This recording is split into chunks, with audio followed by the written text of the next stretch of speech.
It's so much fun. Welcome to Unicorn Adventures, where fun creative professionals take a break from business and play my role-playing game. Today, we have a Christmas-themed episode since we are going to be taking a break for the next 2 weeks to enjoy the holidays. And it is going to be very fun and exciting. We've got 3 players today. I'm going to have them introduce themselves, who they are really in real life, and then we will dive into the episode and see what is in store in the imagination. Rachel, would you like to start? Tell people what you do in real life. Oh man, we get to reveal our true identities on this show. Okay, no problem. My name is Rachel. I run a branding agency with my business partner and best friend, Neo, who's also playing with us today. And we do brand styling for all sorts of businesses, but businesses and personal brands that are looking to really pop and be bold and flashy and stand out in the online space. This is actually a new pivot. You caught me in transition where we're actually looking to focus on this in the new year. Personal branding was the playground that we played in for the past 2 years, looking to make that adjustment for the new year and focus purely on visuals, but we're still working on brands and just helping them stand out in the online space. Beautiful. And with such a lovely intro on our side, Neo, would you like to go next? Yeah, I'd love to. My name's Neo, as Rachel has already beautifully introduced me, and as she has said that, we run a branding agency together that is in the middle of a pivot, but just outside of business, and she's succinctly described what we do so well. A little bit more about myself is that I've actually, the last couple of years, I've been leaning more to my creative side. So learning more to be leaning more into my artistry and what expression feels to me. So I'm super excited for this. I think I'm really nervous, but I think this is a good way for me to really lean into what it feels like to build out an identity and really live it. So I'm super excited. Oh, we'll definitely do that. There will be plenty of creativity. Absolutely. And Meredith, tell us about you. Hello, I'm so excited to jump in and dive in and play with all of you this evening. I'm Meredith Grundy. I'm the founder of Grundy Coaching. I really help people find their confidence and their credibility on stage as public speakers. And so I work with a lot of solopreneurs as well as architects and engineers in the tech space. And I love it because I love helping people find ways to humanize their tech talks and simplify their messaging. And I'm delighted to be here. I love it. And Meredith has just given me the courage to say, no, I'm done with this stupid virtual background. I hate the way it cuts me in and out. I'm going to be me. It's okay. We're all relaxing. We're all human. We have bedrooms. It's not the worst thing in the world. All right. With that lovely thing, the cards have been shuffled. I'm not going to shuffle them anymore. So whatever happens from here on out is what happens from here on out. We are going to dive right on in to our episode, which starts, believe it or not, with Marcy. Meredith, would you like to tell us a little bit about Marcy? Well, yes. Marcy is very precocious. She loves to eat apples.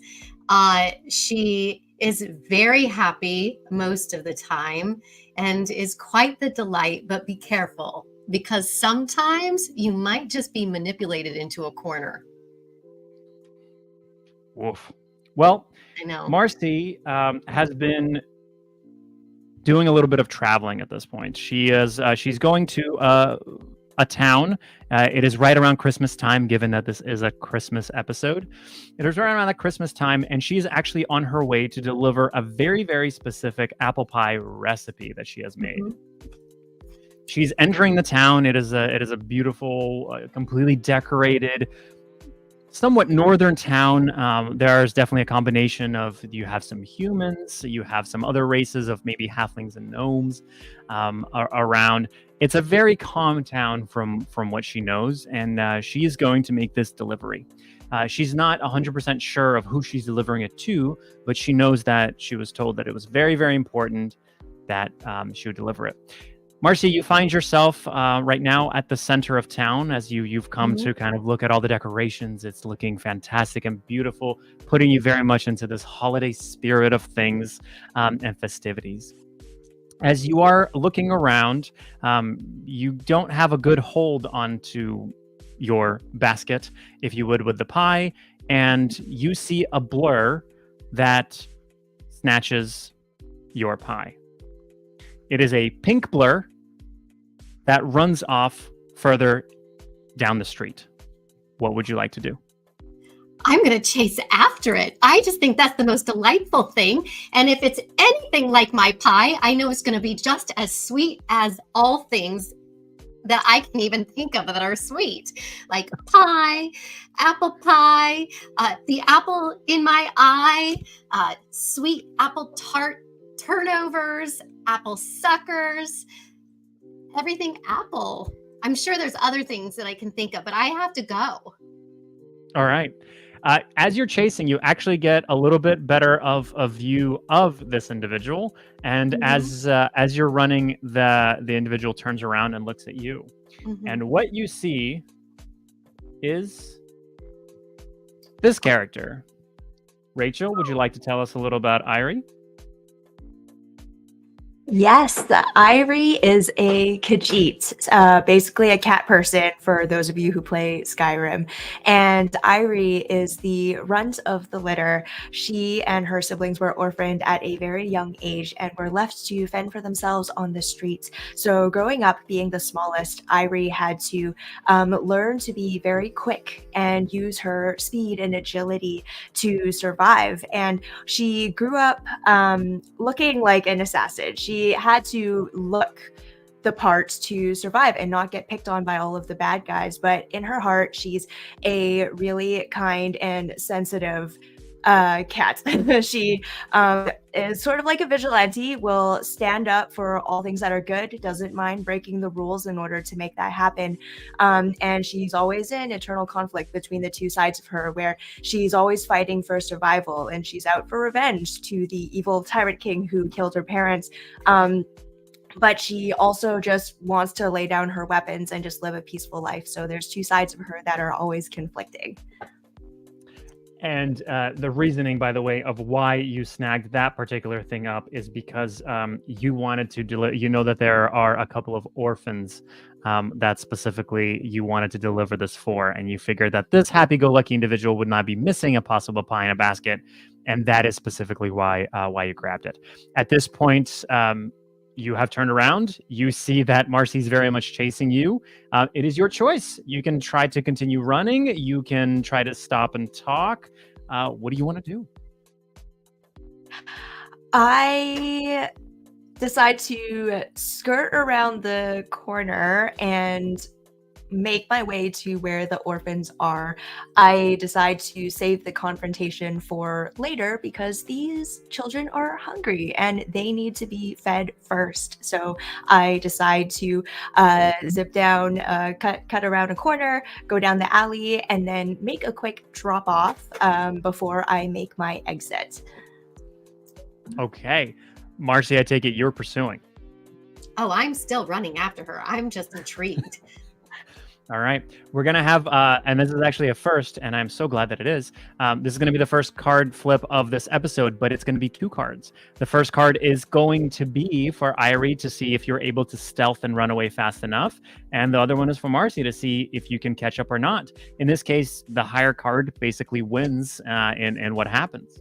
So for Irie, we have, oh my goodness, an ace, which is the highest card. And for Marcy, we have a 9.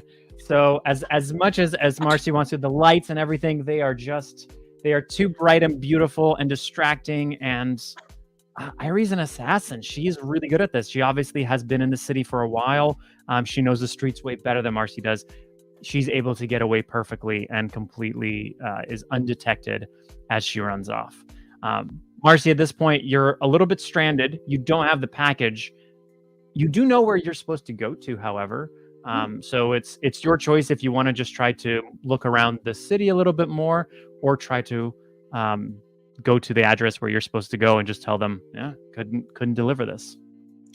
Well, I'm a big fan of window shopping, and I really just love window shopping, especially during the holidays. So I think I'm going to take a little time to just eat my apple and window shop. And then I also really don't like confrontation very much. So I'm going to just try to resist going to that person's house for as long as I possibly can, because first of all, it's the holidays and I want to be present. And because being present it means something to me, and eat my apples. So, and I just hear that there's a lot of really fantastic sales going on, which doesn't mean I have to necessarily buy anything. Wonderful. As you're going through all this, is there anything particular you're looking for? Is there anything that you really are looking to maybe buy? If there is a sale that you would probably like to buy that you're looking for?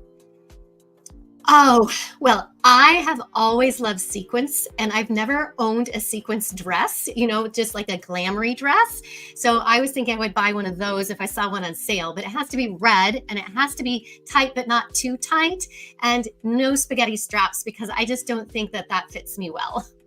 I don't want things to fall off. Fair. As you're walking, you're looking into these windows, you're becoming so absolutely enamored, and you see a red dress. It looks perfect. It looks beautiful. You can imagine how you could either pick apples in this, eat apples when you're wearing this, throw apples while you're wearing this, cut apples.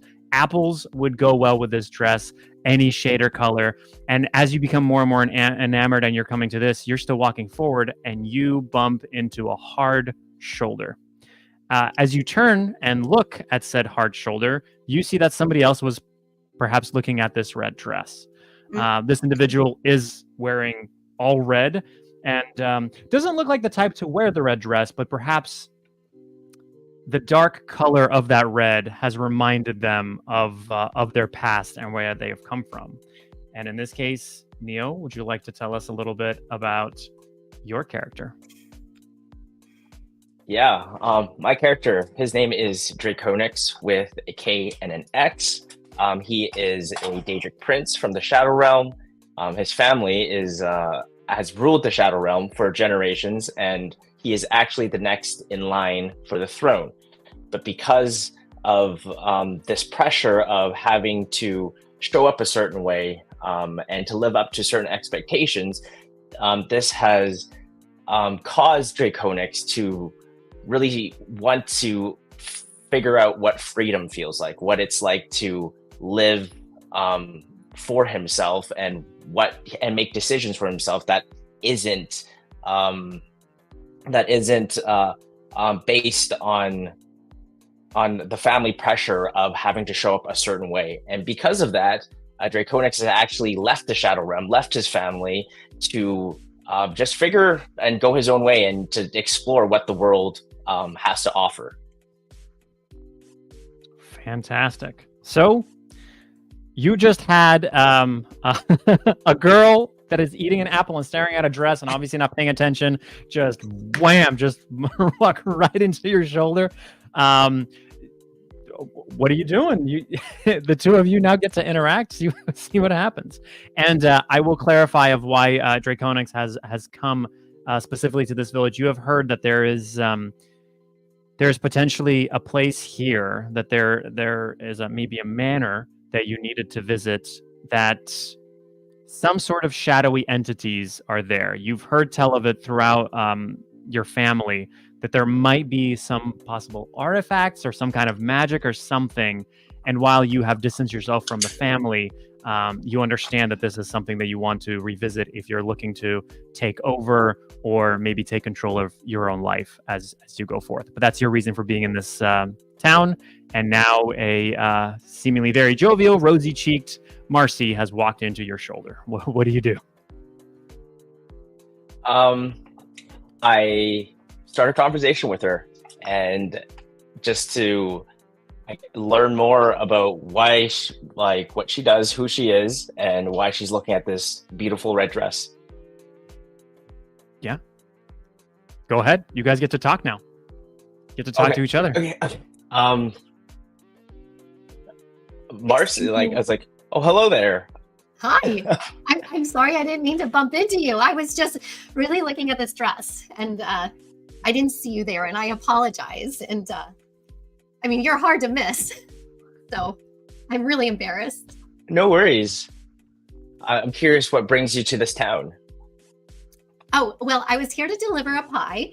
And I've just decided to stay a little while longer because I love window shopping. And then I saw this dress and I thought how fabulous that would look on me. And it's not too tight and not too loose. And it's perfect for apple picking because I can actually lift it up and hold the apples in the skirt itself. And the straps won't fall off because it's a, what is that called? Is that a capped sleeve? A capped sleeve? Is that a capped sleeve?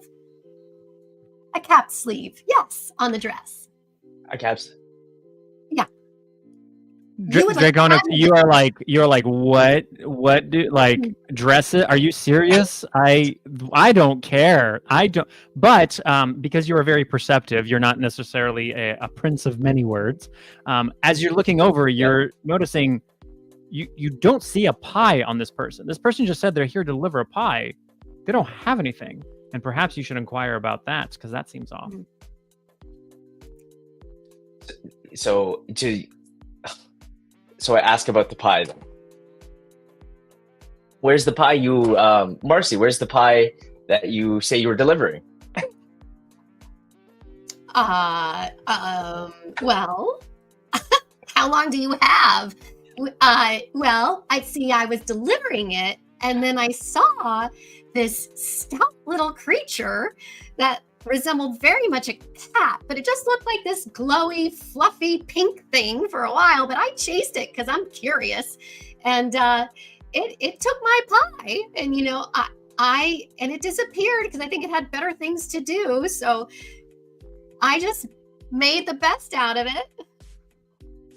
And here I am. And now here you are. And I have to say, you are very intimidating, but I'm really appreciating this conversation, and I'm wondering why you're here. With the idea of the pink furry creature, that really rings a bell for you, Draconix. You are aware and have crossed paths with potentially some kind of a furry creature. I will say you definitely know who Irie is because you've crossed paths in those kind of worlds of running away from something and trying to make a life of your own. You don't know if that's who Marcy is referencing, but there is potential for that. But I personally know Irie. You do. You do know Irie. Not very, very well, but you've definitely crossed paths. And there are not very many pink furry creatures in general. That's not a very common color for furry creatures. So I inquire more in like a pink furry creature. Is she? And what do you know? I guess. I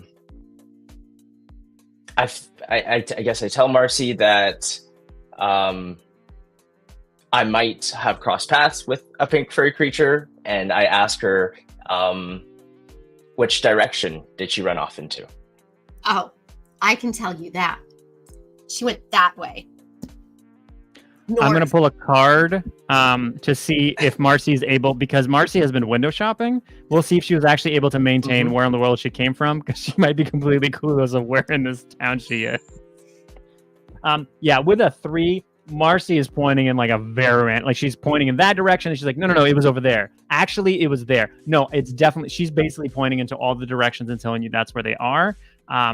You, however, know that a place that Irie tends to visit. There is kind of a small tavern that is a little further away, that is a little bit cozier, and you know that she is frequently found there, especially for any contracts or any other things that she might have. So you can absolutely take Marcy there if you wish. Yeah, let's go to that tavern. So I take Marcy to that tavern then. Thanks. Awesome. All right. The two of you are making your way to the tavern, and Irie, you gave the pie to the orphans. You had the intention of giving the pie to the orphans. They're gone when you came to. You know that potentially maybe they are outside a tavern, because they tend to be outside a tavern sometimes just to be asking for people coming by, especially when people have a couple of drinks. They can be a little bit more jovial and a little more giving. So you know that there's a tavern that you love, and the tavern keeper is usually a very kind soul. So you know that you should probably take the pie somewhere there. As you're making your way to the tavern, you're walking the back streets. You're not, you don't love being out in the open. You notice two individuals, both of whom you now strangely know, walking seemingly towards that tavern. They are not aware of you at this point because you are still hiding, and especially with that ace that you pulled, being able to hide so well. What would you like to do? You know Draconics relatively well, not very well, but relatively well, and you recognize, because who wouldn't recognize such a cheery person as Marcy? It is your choice if you want to approach them or just see what they do next. I think I'm going to play it safe, and I'm going to hang back and watch. So I climb up to the roof. There's a little opening at the top where they let the smoke out. And I peer through the top and I watch and see what happens, because I don't want to approach. I know these people, but I don't know if they're here, if it's bad business, if I'm in trouble, because I know I took somebody's pie.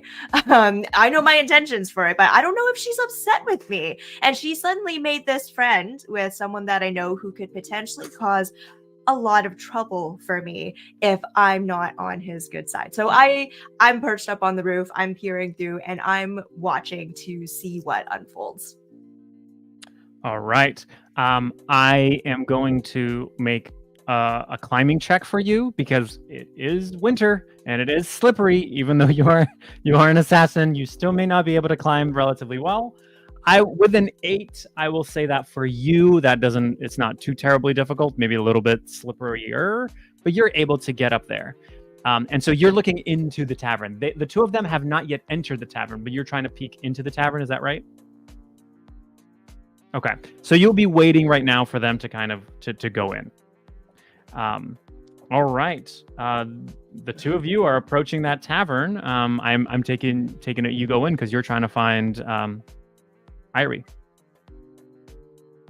Fair? Mm-hmm. All right. You walk in, and as you walk in, there's just kind of your normal bustling. It is getting a little closer to the end of the day. It's not quite yet dark, but it's starting. The sun's starting to set. There's a little bit of bustling there. You just see kind of a tavern keeper, sort of a barkeep, who's just trying to serve people and everything. Nobody is responding to you necessarily, looking at you. Seemingly everybody busy with their holiday activities. Draconics, even though you're pleased that nobody's looking at you, you find it odd because you definitely stand out with your kind of a visage in this kind of a more of a calm town. What would you like to do? So walk around. I walk around to the, I guess, shopkeeper. Ask if he or she has seen a pink fuzzy cat-like creature that was hanging out earlier in this town. Oh, you mean Irie? Yes. She comes here often. Are you a friend? Yeah, I actually know her quite well, and I'm actually looking to find her to inquire about something. By the way, Irie, you're hearing all of this. At this point, as you're watching in, and you know that he's looking for you. Are you still just going to be watching and see what happens, or do you want to come down and engage? What are you doing? I want to quickly clarify the past and the relationship that I have with Draconics. Is it positive or negative? It's positive in the sense that you both kind of had to rely on yourselves and push away any sort of aid. So you had a couple of dealings where you've had, I wouldn't call them heists, but a couple of exchanges of where you had to find your own paths. So maybe whether it be to survive in a different village, or even here a couple of times. So it's been positive. You know that he cares about himself, mostly, but is willing to help other people. Okay.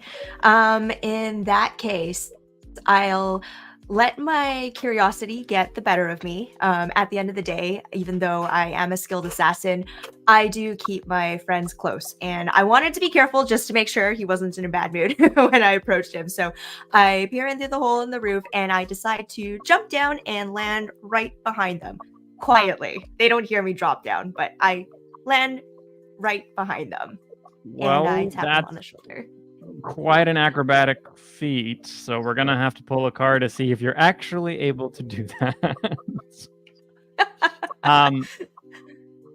With a 7, I will say that you're able to not hit anything when you do your jump, but there's a definite thud, and partially because of the pie basket that you're not used to having something like this on you. It swings and it kind of hits Marcy in the low of her back as you land. So they definitely know you're there, but you got down. Oh, Irie, he was just were you listening? The shopkeep is saying to you. Hi, I just happened to drop in on this conversation.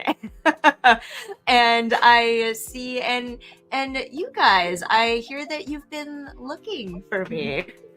You have What's up? something that belongs to me.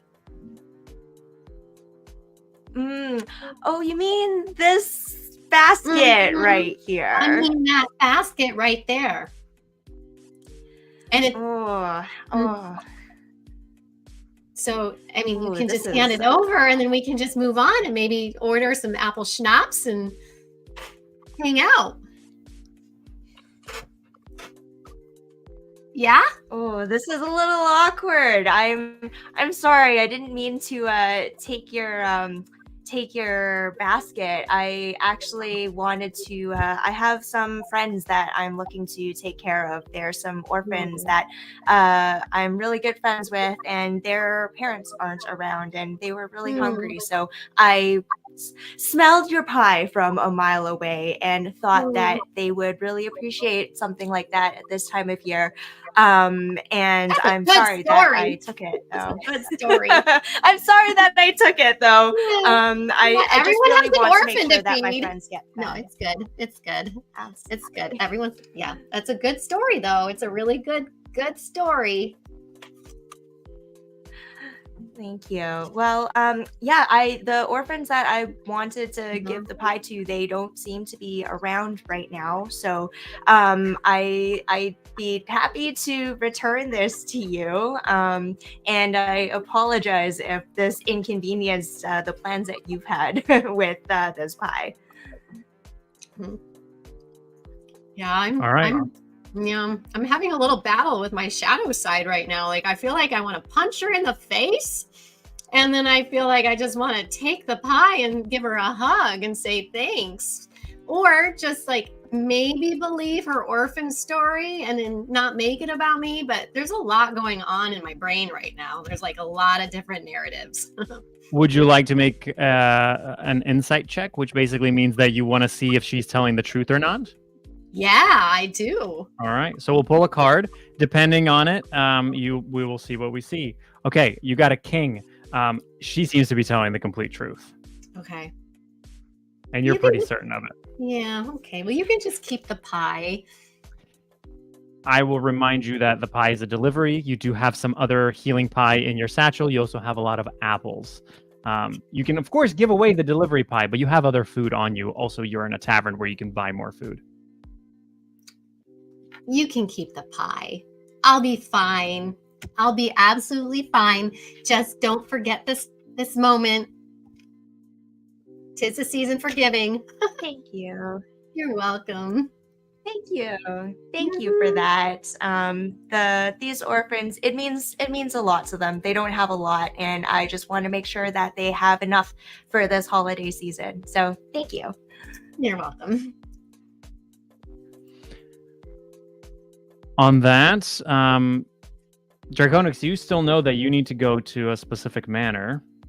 But I take it all three of you would probably be leaving the tavern. You've got nothing else to do here, but it's your choice. Well, after witnessing, I guess, the conversation that has happened between Irie and Marcy, and how they've become friends, I asked if they wanted to join me to go to this manor that that drawn me to this town to look for the artifact I was looking for. So, Irie, I didn't realize that I was gonna find you here, but after hearing Marcy describe you, I realized that from the brief moments that we've shared in the past, that it would be interesting to see if you would like to join along with this adventure and with me.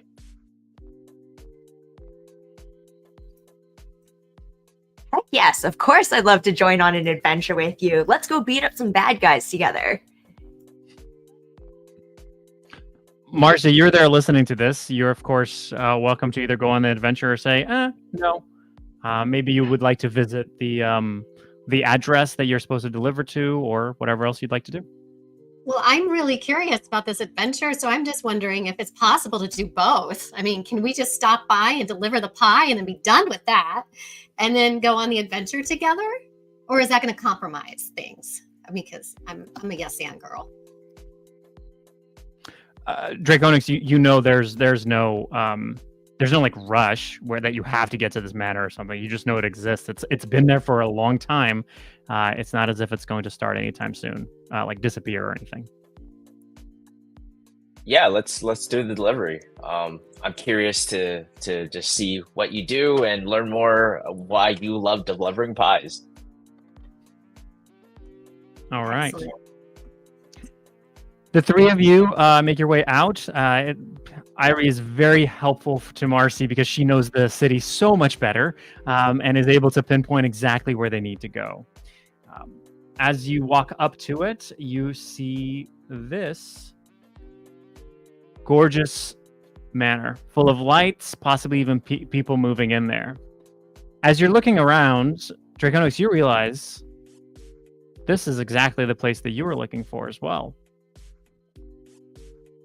You're standing there because it's a little bit harder, as you can tell, to know exactly which place to go in. There's a little bit of a fence outside. You notice a blur, a green blur. And in this case, the pie is being held by Irie. So what I'm going to make is I'm going to see how well Irie can hold on to the pie basket against the green blur. And the two cards. So for Irie, her holding on is a 6. And it is an ace for the other creature. The basket vanishes. No! Now, Marcy, you are now experienced with various colored blurs. And this green blur really looked a lot like the pink blur, but different colors, strangely enough. And you see as this creature grabs a basket and runs into the house. And the door is shut. What would you like to do? Well, I like to pursue. I have to say that I am going to knock on that door, and if I don't get in, then I am going to find another way to get into that building. You come up the steps, and as you reach to knock, it feels odd. It feels as if your hand almost goes through the door a couple inches until you hit the actual wood. But you knock, and there is no answer. It's almost like nobody was there. And so I just kept knocking and knocking. And then what I did was I decided to go around to the side just to make sure that I was right, that no one was there.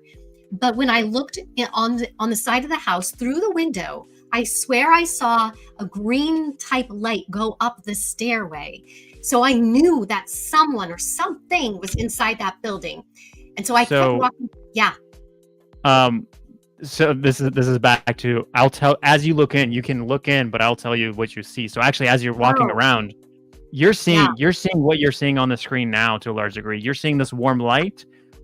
You're seeing maybe silhouettes of people, something moving. You're hearing some sounds, But yeah, but anytime that you try to reach out and touch any part of the building, it's almost as if your hand goes through a couple of inches to where you think you should be touching the building, and then it touches something. It touches a solid state of it. Well, it's really uncomfortable. I really just don't know what to do with all of that information. So I actually asked Rachel for some help, and I asked Draconix for some help. Draconix, you know this is the place where you need to be. You can attempt to enter or do whatever. You know that you need to go inside. But I don't have a lot of knowledge of this place, right? I don't know. I have the same amount of understanding as Marcy does. I will say we're gonna do. You're gonna take a look at it, and from you seeing, you're observing Marcy, this idea of her hand passing ever so slightly through, and your knowledge of the shadows and the shadow realm. This should be a little easier. With a 4, you can tell that it's something magical, but that's literally about all that you can tell of after pulling a 4. You know there's something going on here, but not exactly what it is. Right. So I continue to investigate. I walk around the building to see if there are any other ways or any other entryways to the building. Doesn't seem like it, but you definitely notice that Marcy knocked on the door. She never tried opening the door. Okay. So I tried to turn the handle and try to force my way through or open the door. Yeah. The door swings open and you're almost sucked in, and the door shuts behind you. The two of you, Marcy and Irie, you see this as he goes in.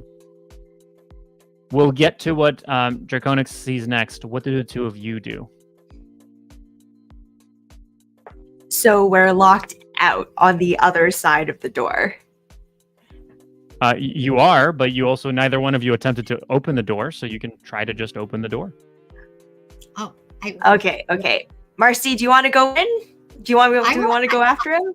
Yeah, I'll try opening the door. That's a really good idea, Irie. I hadn't thought of that before. I was just so taken back. I try to open the door and it doesn't do anything. And so, Irie, I think you should try, because I'm pretty convinced you're stronger than I am. So as you try, Okay. you try to actually, when you try to open the door open, unless you're actually trying to not open the door, or are you actually physically trying to open it?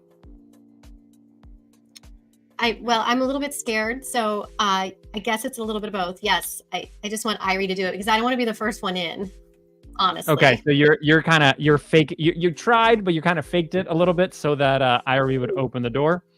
Yeah. Irie, do you try to open the door for her? Yeah, I'm trying to get in, and I'm assuming that there's sort of like a mirage on the outside. So whatever I feel, I can't really see. Like if there's a doorknob or a handle, like I can't really see. But I'm feeling around, and I find something that feels like a handle, and I try it. And does it open for me, or are we locked out?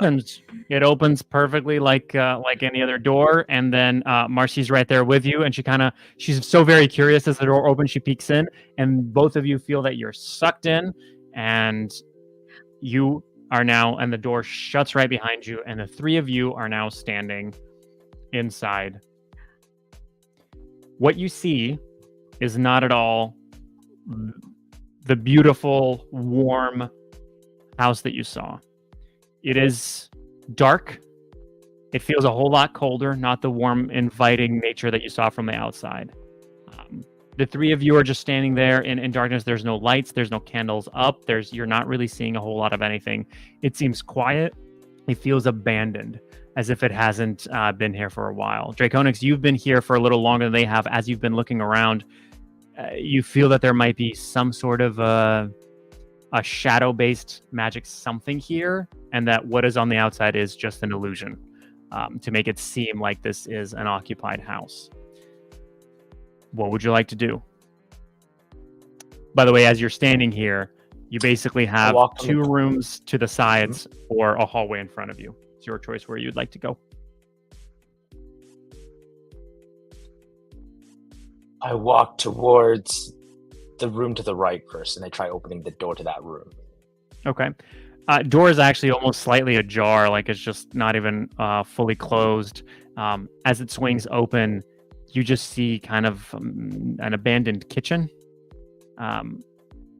It doesn't seem like it's been used in years. Okay. I take a quick look at the abandoned kitchen, turn around, and check the other room. As I'm just scouting through the house to see what there is.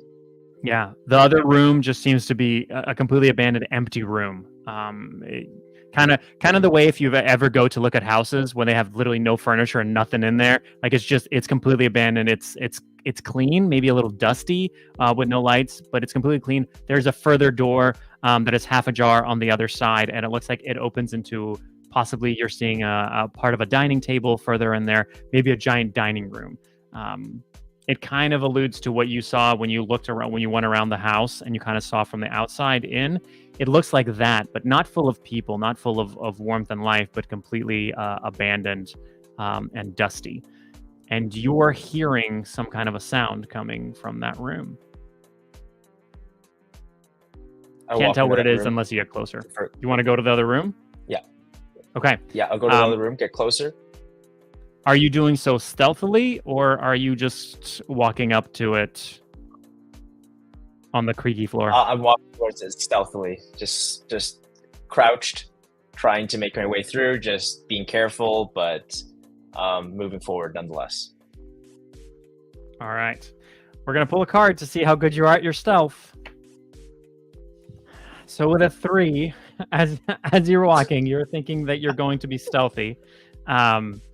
And you get closer to the door, and what you hear is, "Surely, Phoebe, you mustn't be thinking that is good." And there's a creak as you step onto a board, and the voice interrupts immediately. Did anybody else hear that? Paxton, what do you smell? That is at this point what you hear. Is there anything else you would like to do? I will shapeshift into a cat as I hear the voices, and I realized that I've blown my cover. Okay. You shapeshift into a cat, and given that your senses are now that much more elevated as a cat, you are a little more terrified because of what you are smelling, because you are smelling a predator. Of some sort that you can't tell. You don't spend a lot of time as a cat, but that is what you're smelling. You're still you still have the intelligence that you would have, and what you hear is, I smell a snack. You're hearing that a possible chair has been moved, and possible footsteps going towards you. What would you like to do? By the way, also, Irie, Marcy, you just watched Draconix walk over to a door. You're not hearing any of this. Crouch down, and then turn into a cat.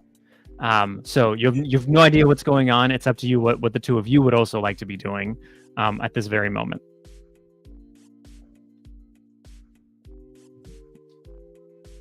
Ooh, well, knowing Draconix, he does not shapeshift unless he's responding to something that's happening in his environment. And the fact that he shapeshifted into a cat shows me that there's potentially danger. I've seen him do this before when he's trying to get out of situations. Draconix is very clever in that. And the moment that I saw that he changed into a cat, I knew something was wrong. So I quickly are me and Marcy standing beside each other when this happens?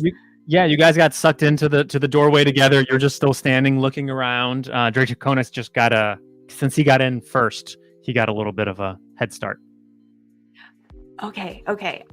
Because I noticed that Draconix turned into a cat, I quickly whisper to Marcy and say, I think there's trouble. We should hide. And we quickly look for a hiding spot just to be on the safe side. Okay. There's a hallway straight ahead of you. There is what seems to be a kitchen to the right, potentially, as you're seeing through the open door. It's kind of your choice. You can probably the room that Draconix is in, not a good room to hide. It is empty of any hiding spaces. It's just an open room. But you can go down the hallway. You can go into the kitchen. What would you like to do? Well, I think personally we should go to the kitchen, because I feel that there are many hiding places in the kitchen. And I also have something up my sleeve just in case we need it. It involves apples. All right, let's go to the kitchen. Let's do All it. right, so Let's go to the kitchen. We're going into the kitchen. So we need a whole like apple themed holiday just for Marcy. With just everything is apple themed. It's fantastic. The two of you go into the kitchen. I'm going to go ahead and pull a card for the both of you to see how well the two of you are able to hide. With a 6, the kitchen is relatively abandoned and somewhat crammed and piled with a bunch of stuff. You're able to hide behind some piles. Marcy, you're a little bit smaller, so you can hide behind some pots and like a pile of pots and pans.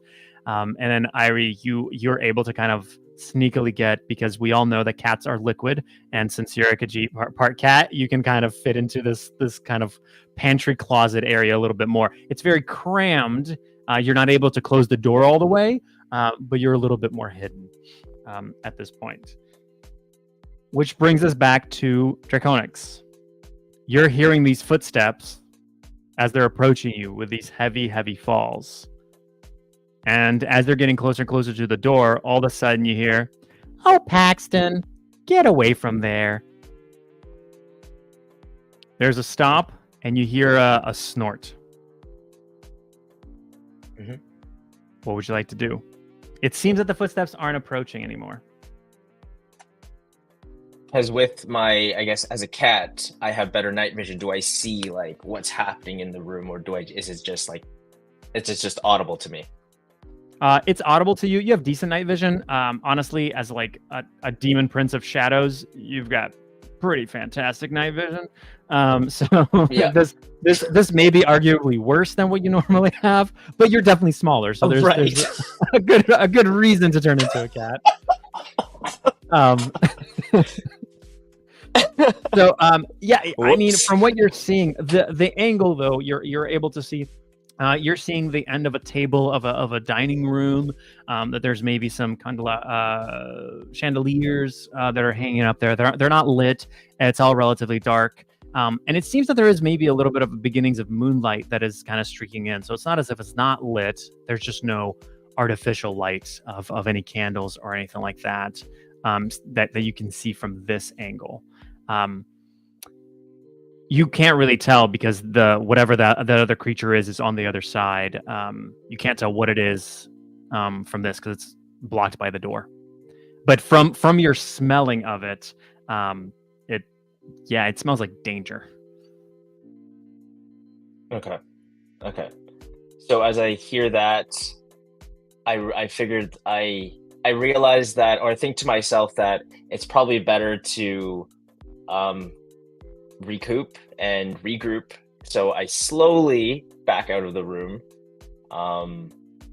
towards the door and see if I can exit the room without being noticed yet.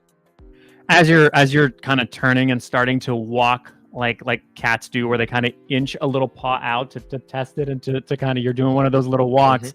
Mm-hmm. You just hear fine. And you hear footsteps away from you, and you're able to walk in. You walk back into the kind of that main foyer as you walked in. Marcy and Irie are gone. They're not in there anymore. And from what Marcy and Irie, you two are kind of going, well, you're hiding. You have no idea what's going on at this point as you've hid. So what would any of you like to do?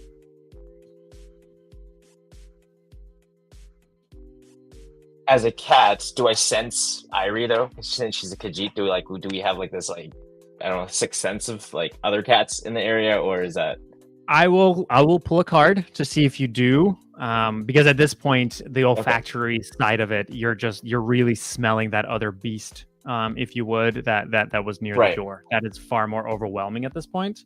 But with a jack, yeah, you can definitely pick up the trail of a fellow cat creature that goes into the kitchen. Okay, so I follow into the kitchen. Just to communicate with the rest of the group or try of what's going on out on, I guess, the other room on the left side. Yeah. So the way that the pantry, the way the pantry doors, you walk right into, you walk through the whole thing, you walk into the kitchen. The way the pantry door is closed, Irie, you cannot see the cat because the way the door is closed, you don't have line of vision for the door. But Marcy, you see a cat that has walked in. You paid attention enough to know that Draconix turned into a cat, but was this the right cat? Is it the same cat? You're not quite sure.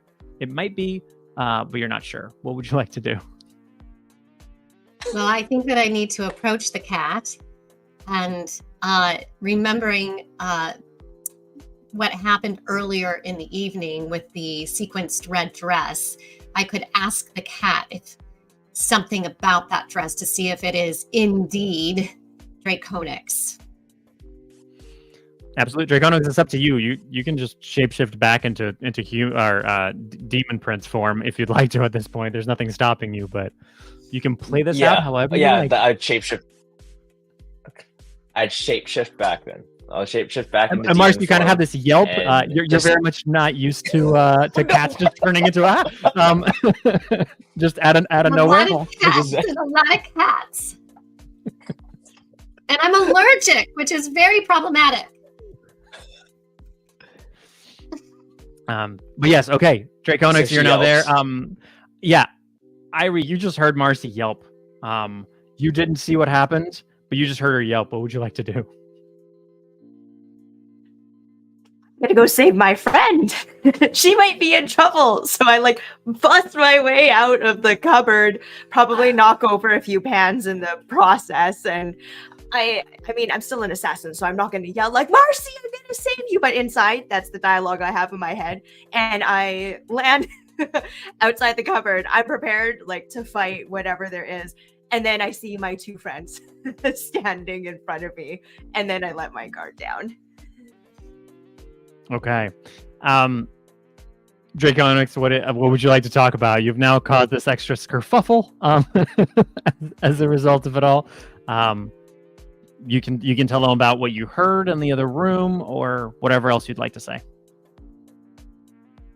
Yeah, so I first peer out of the door just to make sure that all the kerfuffle that we've caused didn't alert the entities in the other room. And seemingly no. Proceed. Okay, and then proceed to explain to both Irie and Marcy that there seems to be two mysterious shadow magical entities that are present in the larger room, and that I sense that it is a huge danger to all of us. And to be clear, that you sense that one of them was very much a danger to you in cat form. And you heard 3 different voices. Yes, I heard 3 different voices. Not quite sure what they are. The energy kind of feels like what I've experienced when I used to live in the Shadow Realm. But I can't quite put my finger on what their intentions are, why they're here. And I just know that it is probably tied to the artifact I'm looking for. But since I don't have a lot of knowledge about it, I also don't know much beyond that. What would you all like to do?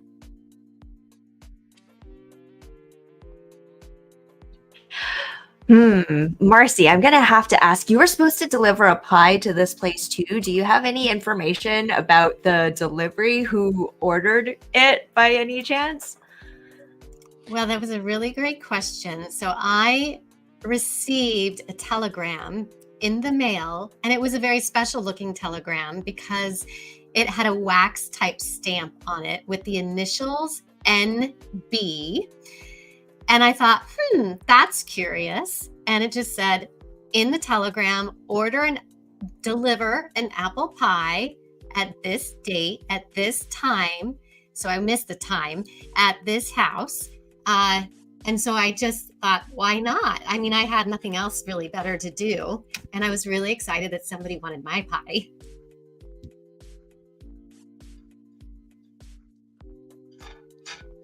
That is all at this point that you know. Whether or not those are legitimate, no clue. But you are aware now that there are 3 entities that are in the house, in that room.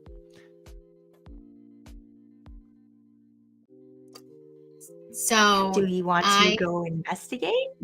I think we need to investigate. I don't think we have any other choice. What do you think? I think we should scout the rest of the house to see what at the end of the hallway, is there another floor to this house, just to get a good understanding of like the whole place before we figure out a point of, I wouldn't say attack, but just to approach and figure out what the mystery is. Fantastic. What would you both of you think? What would you like to do? Those are kind of your 2 choices. You want to explore more of the house? You can split up. You can go and investigate further of who's in that other room. Ooh. Do you guys want to stick together? I know we all have different abilities. We might have a better chance of covering ground faster by going our separate ways. But it depends how confident you guys feel in doing that.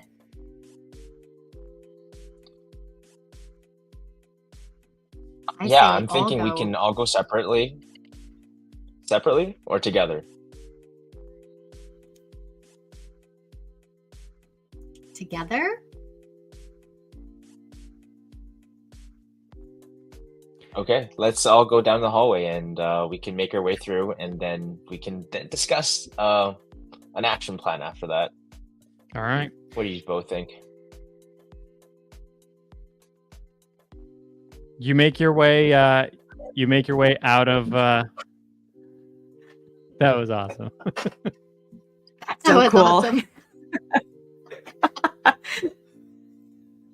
You make your way out of the kitchen and down the hallway. And as you're walking down the hallway, what you're seeing is that it opens up to a little bit more of an open area with a staircase. And it's the kind of staircase that goes up and then divides into 2. And as you're walking, all 3 of you hear a creak, a loud creak and a door opening.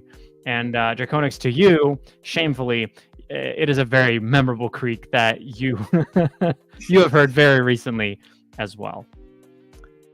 What would you like to do?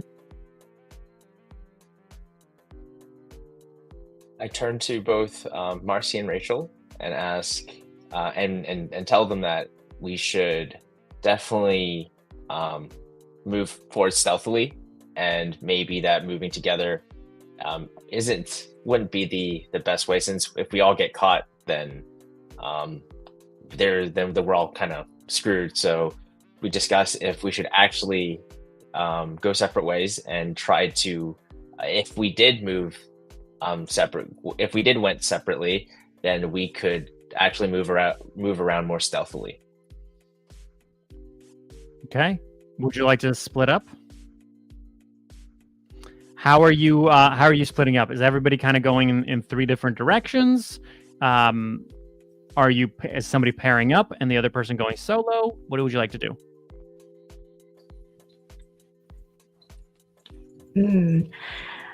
I think that there's two of us that have really good sneaking abilities. Draconics, you can shapeshift, so I think you're good to handle yourself. Marcy, do we want to go together and see if we can figure out, so then that way we can cover each other in case anything goes down? Yes, please. I think that would be wonderful. All right. As you walk into the second kind of opening to the staircase, you have the staircase in front of you that goes up and splits into two different staircases, and you notice that to your left, there's another door. What would you like to do?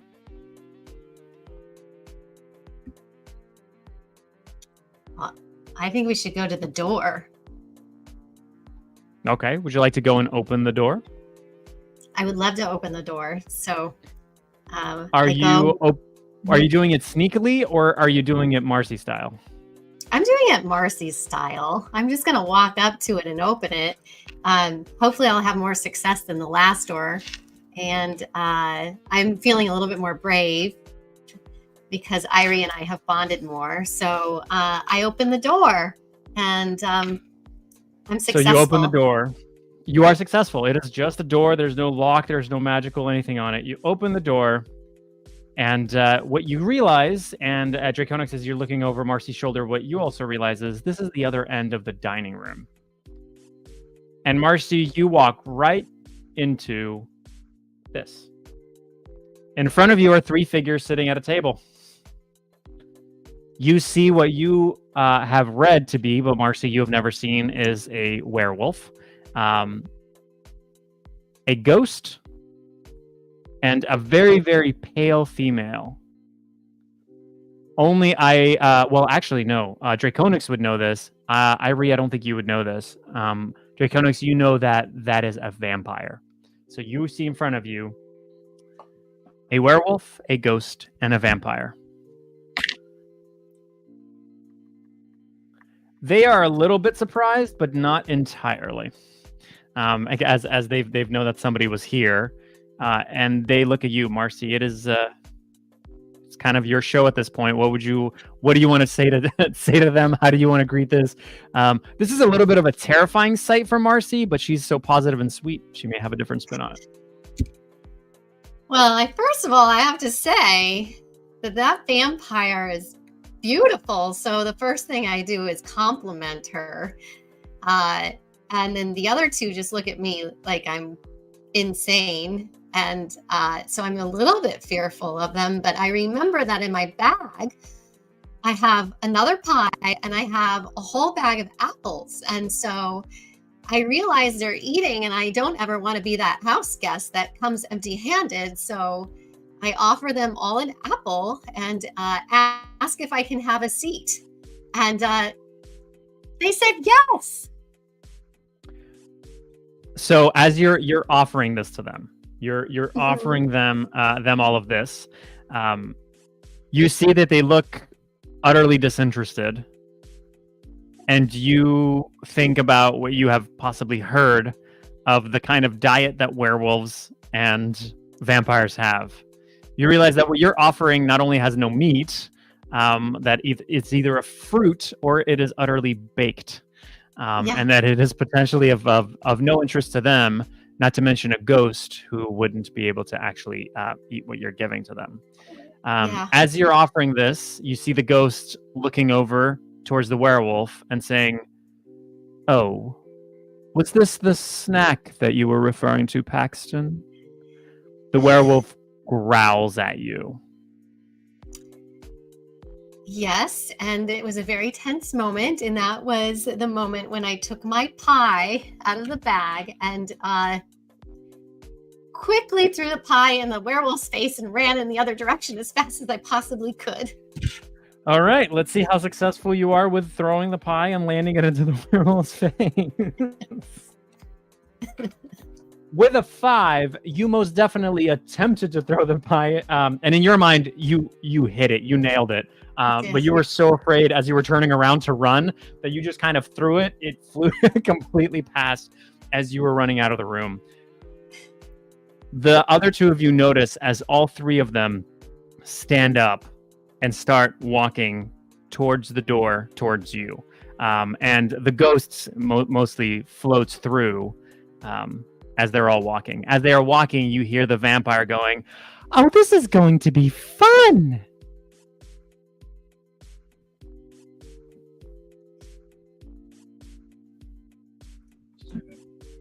Can we run? Can we run away? I'm already running. You can certainly try. All right. Where would you like to run? I'm gonna hightail it. Back down the stairs towards where I think the entrance. You haven't gone up the is. stairs yet. You're still downstairs. Okay. You walked into the other side of the dining room. You're at this point in that second kind of opening place that has the door to the dining room that Marcy just came back out of. And so you can either go back down the hallway to the actual door to exit or up the stairs. Ooh. I'm gonna try for the door where I want to make an exit as fast as possible. My cat senses are tingling, and I don't want to be someone's snack. Gotcha. So you're going down the hallway towards that door. I'm going down the hallway. Yeah. Okay. What are the other two of you doing? Which direction are you going? If you're going in any direction, I don't know. Draconix might end up fighting these guys. I don't know. Have they noticed the other, like, have they noticed, like, have they noticed Marcy? Did they notice me or Irie at this point? Yeah, the two of you weren't necessarily hiding as Marcy was opening that door. So yeah, they're walking towards you. They're aware of all three of you at this point. And Draconix, you know you're not necessarily, you as a demon prince are not as terrified of a werewolf as you are when you were a cat. These creatures, while potentially powerful, it's not as if they're not something you haven't faced before. The other two, you understand their fear with these kinds of creatures, but yeah. I guess for me, I stand there as Irie and Marcy are both running. As they approach me, I have a conversation with them, since it's something that is they are quite prevalent in the shadow realm. It's not like I haven't seen any of these beasts and beings before. So calmly, I just stand there and wait as they approach me. Okay, what would you like to say to them? I ask them, what are they doing here? Do they know the significance of this matter? And what is the significance of this place to them? The ghost, who's in the middle of the three of them, as they're making their way through and they're standing, goes, "I do recognize him. Are you a prince of the Shadow Realm?" Yes, I am. I'm actually supposedly supposed to be the next in line to the throne of the Shadow. The werewolf looks at you and goes, "Huh, a pup being the leader of the Shadow Realm. You smell like the snack I thought you were earlier. I don't think you're much more than that." He's going to reach out to try to grab you. Are you going to resist? Yes, I will resist. Okay. So I'm going to pull two cards. The first one is for him grabbing you, and the second one is for your ability to resist. He pulled a 7. You pulled an ace. And to be fair, ace is the highest card that you can pull. So not only is he not able to grab you, you make that the tiniest little move, the tiniest little sidestep that is with such grace and ease that forces him to overreach and causes him to stumble and kind of like hit his head on the other side of the wall. Not to the point where it necessarily hurt him, but he very much thought he was going to lean in and grab you and pin you against a wall. But you just very gracefully in your regal, shadowy way evaded that perfectly. You're hearing like the vampire. She's giggling as she's watching the werewolf stumble and fall. What would you like to do next? Can I grab the werewolf? Yeah. And I mean, with an ace, you absolutely you grab him. Go ahead. I grabbed the werewolf. Is there in this world, is there a specific way a werewolf can only be killed, or like can I just, I guess? So you know that your specific dagger, because you have a dagger for the Shadow Realm, that is a magical weapon. So in general, it's usually just magical weapons can do relatively good. Other than that, silver, all your usual kind of stuff. Similar thing for the vampire as well. The ghost is a little bit trickier because it's specific magical weapons, and normal weapons can do nothing to a ghost. You of course know all of this because this is very common knowledge for somebody in your position. Okay. So Marcy and Irie, I don't know if you would know this. Okay. Yeah, I grab the werewolf. I slam him against one of the walls, put the dagger to, I guess, his throat, and ask him to. I ask who he thinks he is, and I reiterate my question of like, what are they doing here? He growls at you, and then he stares at the ghost. And the ghost looks at you and goes, "Oh, Your Majesty, you truly do know how to put on a display. We are mere guardians here at the manor. We are not the true occupants of it. Those are upstairs. I think one of them interacted with you earlier. But you do need this to pass further." He lifts up his hand, and this is the moment you notice. And actually, Marcy, you and Irie, as you are looking around, back at this, because you're going, wait a minute, what is he doing? What is happening? You notice that all three of these individuals have rings on their fingers, which is especially interesting with the ghost, because it is not a ghostly representation of a ring as a ghost might have if they have perished with a ring on, but it is actually a physical object of a ring that is attached to this ghostly form. And so the ghost has lifted up his hand and he's showing you the ring that he has on his finger.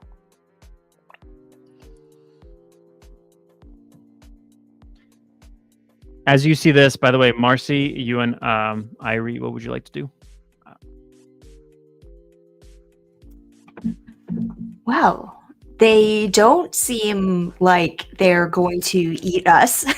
For starters, we don't seem to be in danger. So, Marcy, do you think it's safe for us to regroup with Draconix and get to the bottom of this mystery?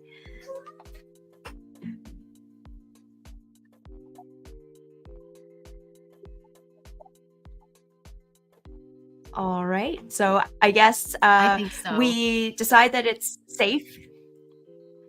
Awesome. So I guess we decide that it's safe, Yes. and we'd like to make our way back to where Draconix is and see if we can get to the bottom of this mystery together. So we decide to regroup. Okay.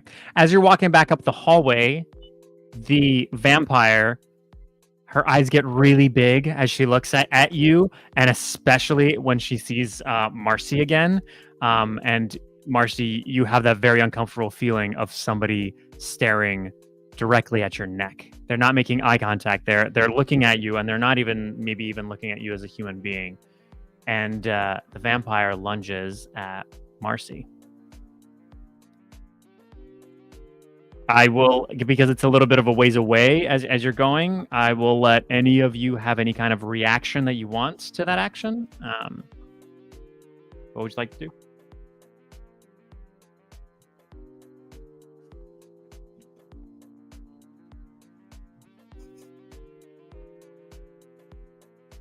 Because I'm still holding the werewolf at this point in time, right? You're holding the werewolf. You've got the dagger to his throat at this point. Yeah, you can either say something, yell something out. You can harm the werewolf. Marcy, you can maybe throw an apple or duck or do whatever you would like to do. Yeah. I would like I just to get the heck away, and I can feel the vampire's fangs on my neck as I roll away. So let's see if you do roll away, because that will then have to be you versus the vampire as we pull 2 cards to see if you're able to roll away. So the first one will be, since you're doing the reaction, I'll say the first card is going to be for you to see if you're able to duck, and the second one will be for the vampire if she is able to adjust and actually catch you. So you got a 5 and she got a 7. So as you're rolling, she's not able to quite sink her fangs in. I have thrown all of my apples. In fact, I've thrown every single one of them, and I have none left. Well, and at this point, she's holding you. She's not sunken her fangs into your throat or anything. She's just holding you. And because you tried to roll, she kind of has you pinned to the ground. She's not yet about to bite. She probably is going to in this next couple of seconds. Irie, what would you like to do? This vampire is very obviously about to probably kill your new friend. I'm gonna go save her. I'm jumping in, and I'm in cat-like fashion. I decide to jump onto the vampire. I skirt around the vampire, and I try to jump onto the vampire's back. And I have this little dagger that I use for close combat, and I'm trying to pry the vampire off of Marcy.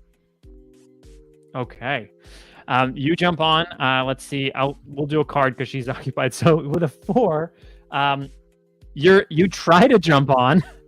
You jump on, and then you kind of overcorrect because she's kind of crouched. So yeah, you throw her a little bit off, but you're not able to stay on top of the vampire and stab her over. You kind of jump on, and then both of you almost kind of roll off. And it is you're in the hallway right now, so it's of a small space, and you're all just kind of clamoring, rolling over in the hallway. It's a very awkward scene. Draconis, what would you like to do at this point? You're just seeing this strange little wrestling match that is happening in the hallway. What would you like to do? It seems that the ghost is still staring at you, not blinking, not looking away, still the hand up with the ring staring at you.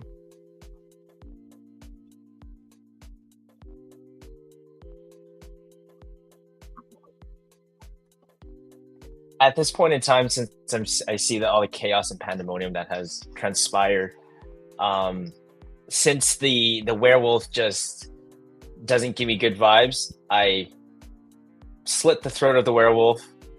But instead of helping Irie and Marcy, I take this opportunity to shapeshift into a bat and fly down the hallway to see what's at the end of the hall. So even though I'm going to make this really low in terms of the card that you have to pull, I will say that if you pull like a 6 or above, because you were right there with the werewolf, you will absolutely be able to slit the throat. But let's see what the card says if you're actually successful or not. That is a 2, which is the lowest card. So you became distracted and you kind of pulled back because you were watching all the whatever was happening in the hallway. So when you try to pull the dagger is nowhere near the werewolf, and the werewolf is able to kind of move off to the side. And then you turn into a bat. And what would you like to do after you turn into a bat?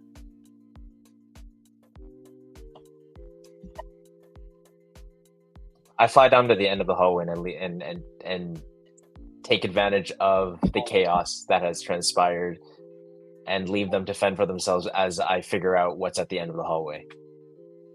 So at this point, right now, you're at the stairwell end of the hallway. The other end of the hallway is just where you came in the front door. That's the hallway. So you want to go stairwell. up? Okay. Yeah, I go up. That's what Go up the stairwell. You can either go to the right. The stairwell splits at the top. You can either go to the right or to the left. Which way do you want to go? To the left. Okay. You fly up to the left, and don't worry, Irie and Marcy, we will get right back to you. I know we left you in a very tense situation with a vampire.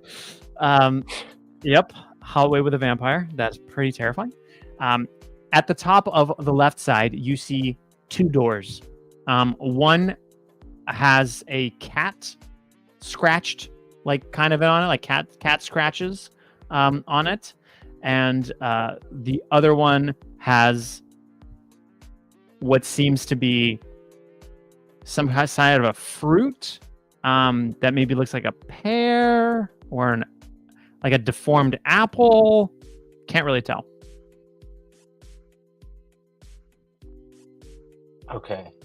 I shapeshift back into my demon form and stealthily try to open the door with the pear etched onto it. Can't do it. Completely locked. All right. While you're trying that door, we're gonna fly on back down to the hallway. So it is the hallway. The vampire has been thrown off of Marcy. Marcy, you are laying there. You probably saw many apples of your life flash before your eyes. At this point, what would you like to do? There's still a couple of apples there that you can try to throw. You still have a little bit of your pie left for later for healing, but it's up to you what you'd like to do next.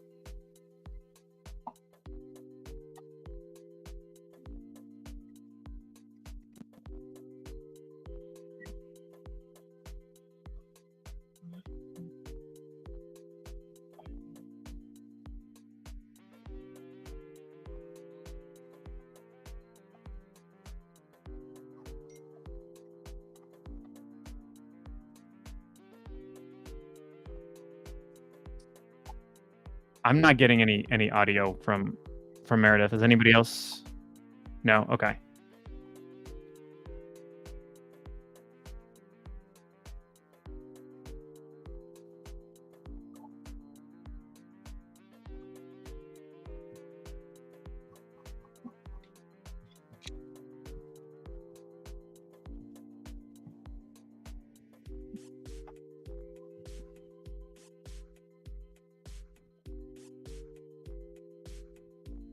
Well, in this moment of distress, I decide to eat the rest of the pie in hopes that it will give me energy through the rest of this, to get me through the rest of this adventure and hopefully alive and out of this house. But I am a little bit concerned for Irie right now. Okay, fair enough. I guess we just have a huge delay on that. Fair enough. Okay. So, Irie, what do you do? Am I still scuffling with the vampire? Where am I situated now in this chaos? You just pulled the vampire. You kind of knocked the vampire off of Marcy, and you're there. You do know that. In terms of your weapons, you know that while your dagger is not silver coated, that there is definitely some silver on the throwing knives that you have. Which you don't have to throw, by the way, which is a common misconception. I don't know why people always throw throwing knives. You could use it in melee as well. So it is nudge, nudge, wink, wink. It is your choice, whatever you would like to do next. All right. Well, we're going to have to switch gears because my dagger is not going to do anything. And while close combat is not my form of preference because I do not have a lot of strength, or I'm a very squishy type of character when it comes to close combat, but I quickly switch and pull out one of my throwing knives that does have the silver tip, and I hold it up to the vampire's throat to hold him still and to make sure that Marcy is okay. Marcy's seemingly okay. The vampire is just hissing at you, and the vampire is going to attempt to actually kind of slash up with her hand, slash at your face. So we'll see whether or not she's able to make contact. With a 7, I'm going to say that barely misses. and you're just ever so slightly able to get out of it. The nails definitely tickle your whiskers as you're able to pull back. We'll go to and now what you're hearing behind you is we're going to go to the werewolf. Seeing that basically combat has started, the werewolf is going to come running at you because you're endangering one of its friends, and it's going to come and try to tackle you off of the vampire. So we'll see how successful he is. With a 9, absolutely able to tackle you completely off of the vampire. And the way that he really does it, he just kind of runs up and just knocks you off pretty easily. You're talking about a werewolf versus, a large cat, but still a relatively light creature. He knocks you off, and with all the tumbles and everything, it's a good bit of damage. You suffer a little bit of damage. It hurts. It smarts for sure. There's definitely going to be some bruising as you are knocked off. Not sure when Meredith is going to be able to rejoin us, but in the meantime, I will play for Marcy as well. Marcy, in this case, is going to jump up and run and duck and pass through past the werewolf and the vampire and run over to the ghost, since he seems to be the only one she can really reason with. As she's running up to him. The ghost is just basically looking at her. We'll pause there before he speaks. Let's go up to Draconix. You're up. You tried the door. Nothing. Didn't budge. Not working. Okay. I tried the other door then with the cat scratches on it to see if I can open that one. You cannot open that one either. Does not seem to work. Would you like to try to make your way to the other stairwell? This seems to be the only part here is just those 2 doors. Okay. Yeah, I walk towards the other stairwell just to investigate further as they continue to fight down below. Okay. To make it a little more expedient, I'm going to go ahead and say you use wonderful shadow magic and you do basically a shadow dash across all of it, because you're not just kind of going, oh, my friends are getting killed. I'm just going to walk past all of that, look at some doors. We'll make it a little faster. You kind of do a little magic-y thing to go to the other side. And on the other side, you just see a door that is entirely black. It is just a purely pitch black door.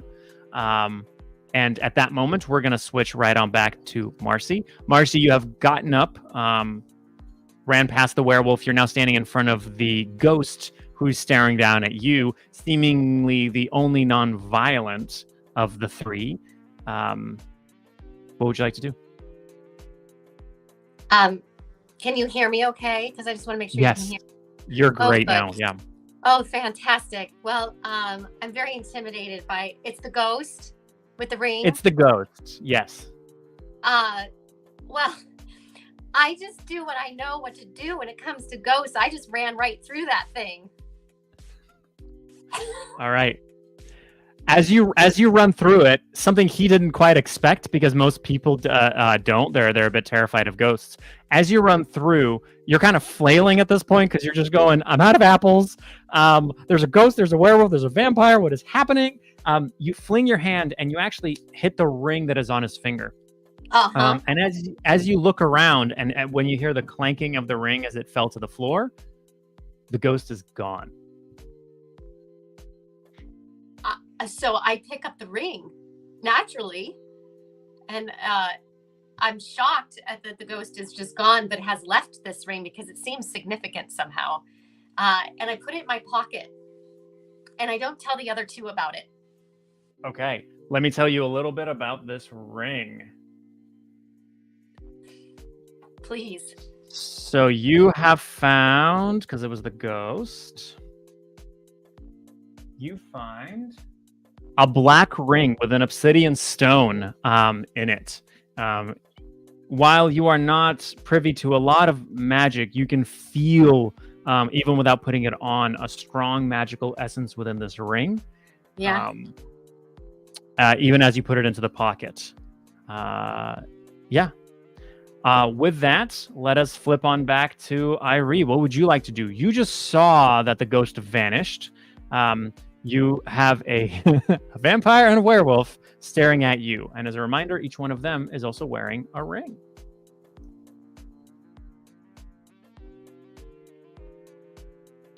Ooh. And are they're about to get me, aren't they? They're trying to attack me right now, right? It seems that you are definitely their focus. Yes, their attention is on you at this very moment. Because you seem to be a threat. Okay.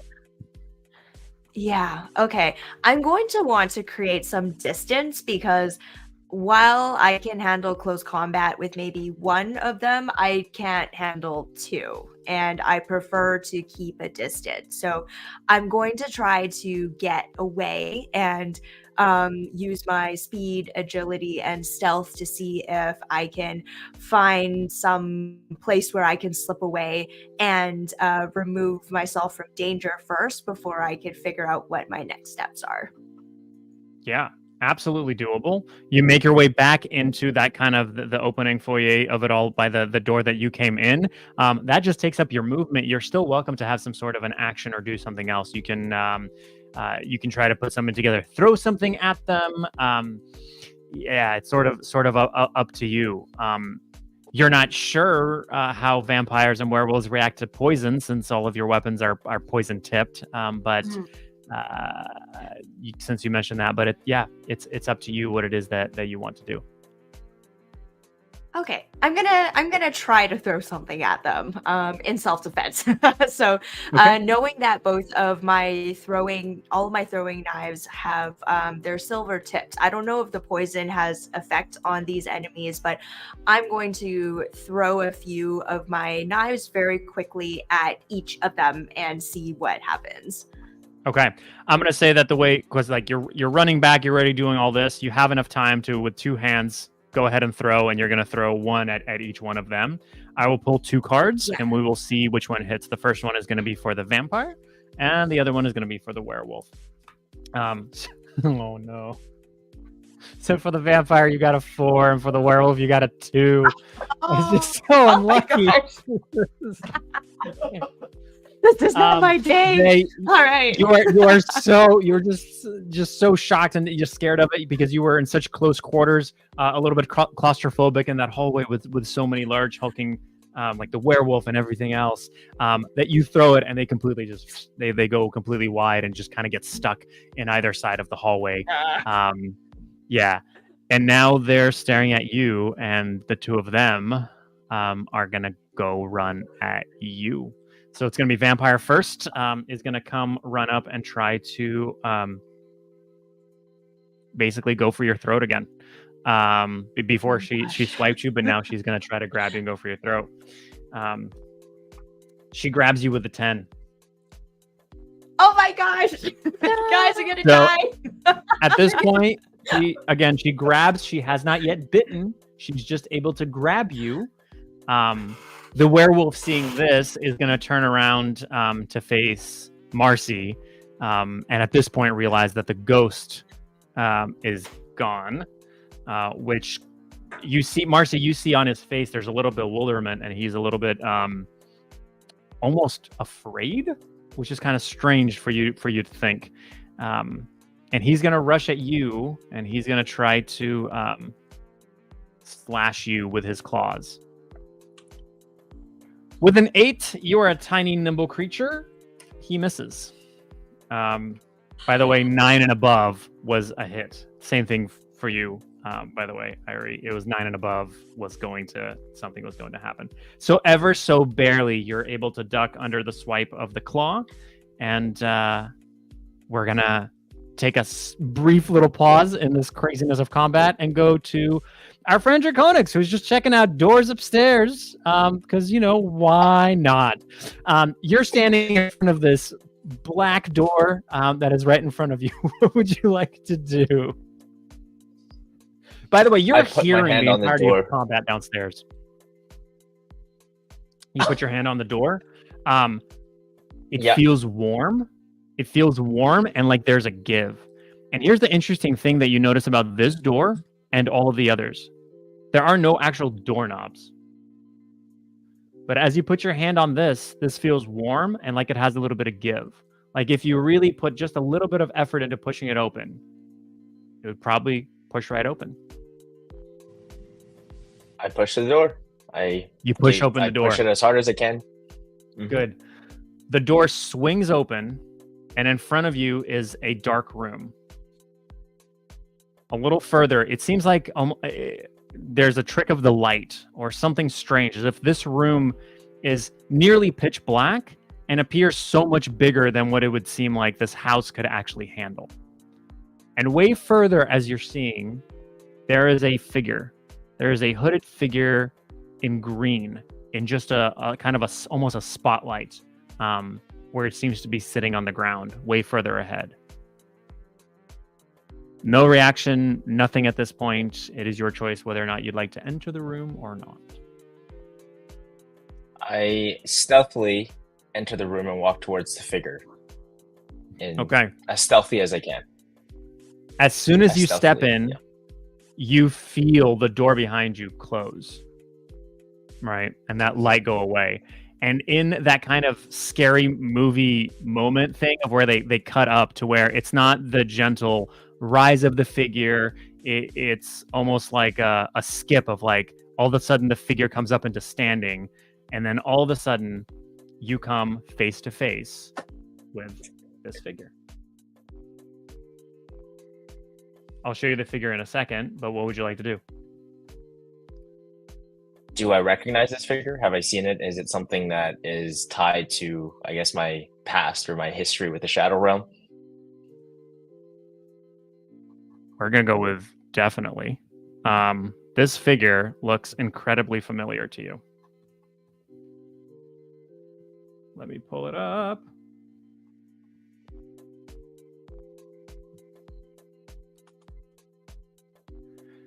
This is the figure looking at you. This is as close as I could get. Besides the fact that it's green, this looks like a nightmare that would look back at you anytime you might look in a mirror.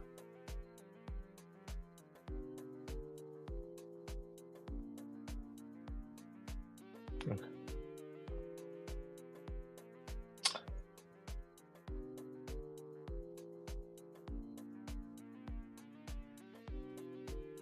I guess I ask if so I recognize this figure though. You recognize it. It looks like you.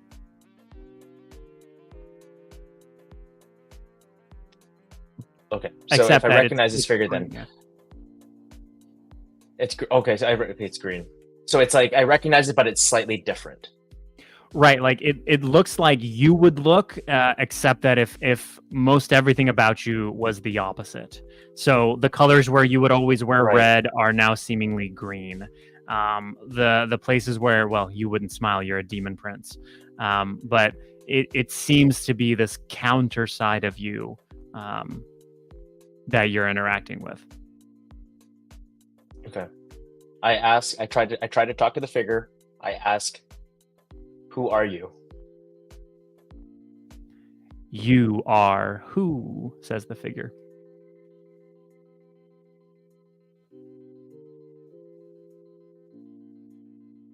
What are you doing here? What's your purpose? There's silence as the figure raises its hand and points at you. Raises his what? Sorry? Hand. Raises hand up and points at you. Hand. Are you here for me? Have you been waiting for me? You see a smile creep across his face, and he starts taking... at this point, he was a few steps away from you. He starts taking, still hand outstretched completely towards you, starts taking a step, and another step towards you. He is about to touch you. What would you like to do?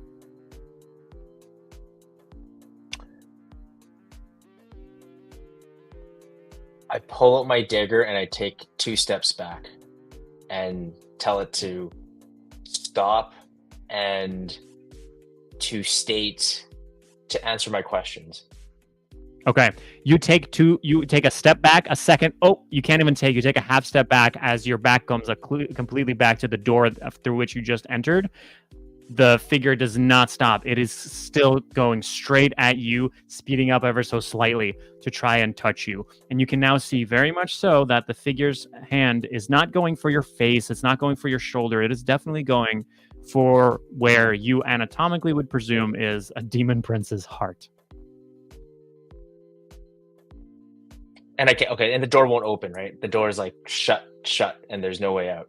You wouldn't even know there was a door there. It feels like a wall at this point. Because it was...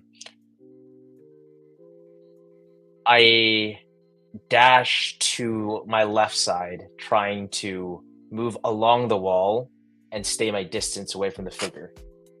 Fantastic. With a jack, you're absolutely able to do that. You get right out of the way, and the figure's hand collides with the wall. And as it collides with the wall, you see the door through which you opened in the other direction, back into that. And the figure walks out through the door into the rest of the house. The door remains open. At this point, we're going to jump back to Marcy. You just got swung on by the werewolf that you barely ducked away from. You have the ring that you can feel is something in your pocket. What would you like to do next? I am feeling really called to put the ring on. I have to be honest. It's just been pulsating in my pocket. All right. As you take the ring, you put it on. You look up at the werewolf. Mm-hmm. And you see that usually there's kind of a little bit amount of movement or leaning. There's no movement or leaning. All of a sudden, everything stops. Then you notice as he pulls back, his arm comes down and he almost does this backhanded slash. You think that you need a duck, but seemingly the arm goes right through you. He turns around, walks away from you in a strange way. Then you see 2 throwing knives come out from the wood and fly backwards, and you see Irie catches both of them. Then she does a weird tumble forward towards both the vampire and the werewolf, who have both been right there. And then all of a sudden the werewolf steps back. There's this weird flip thing where now Irie is on top of the vampire, and you're back exactly where you are.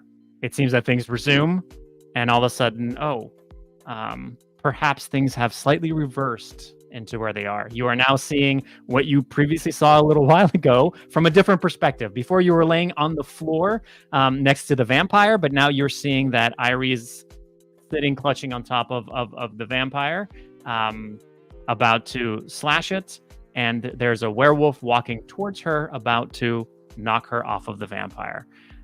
What would you like to do next?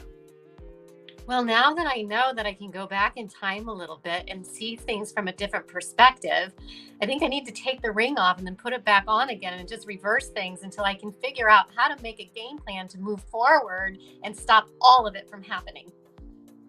Okay, so you want to take the ring off and then put it back on again, right? Yeah, because right now it's just keeping me in the present moment. So I got to take it off and put it back on again. Okay, so you take the ring off, you put it back on, nothing happens. Well, are the daggers still there? No. It literally looks like everything that happened in the vicinity right near you was just teleported right back in time. The only things that are look different is the fact that the ghost is not there. But other than that, it literally looked like you got just teleported back in time, and got to keep your current location as opposed to where you were actually in time back then. Well, is there a way that I can just throw an apple at the werewolf and prevent the werewolf from hurting my friend? You can certainly try. Let's see you throw an apple. Sorry, it's a 3. I have 1 apple left. 1. That was my card. What was it? It was a 3.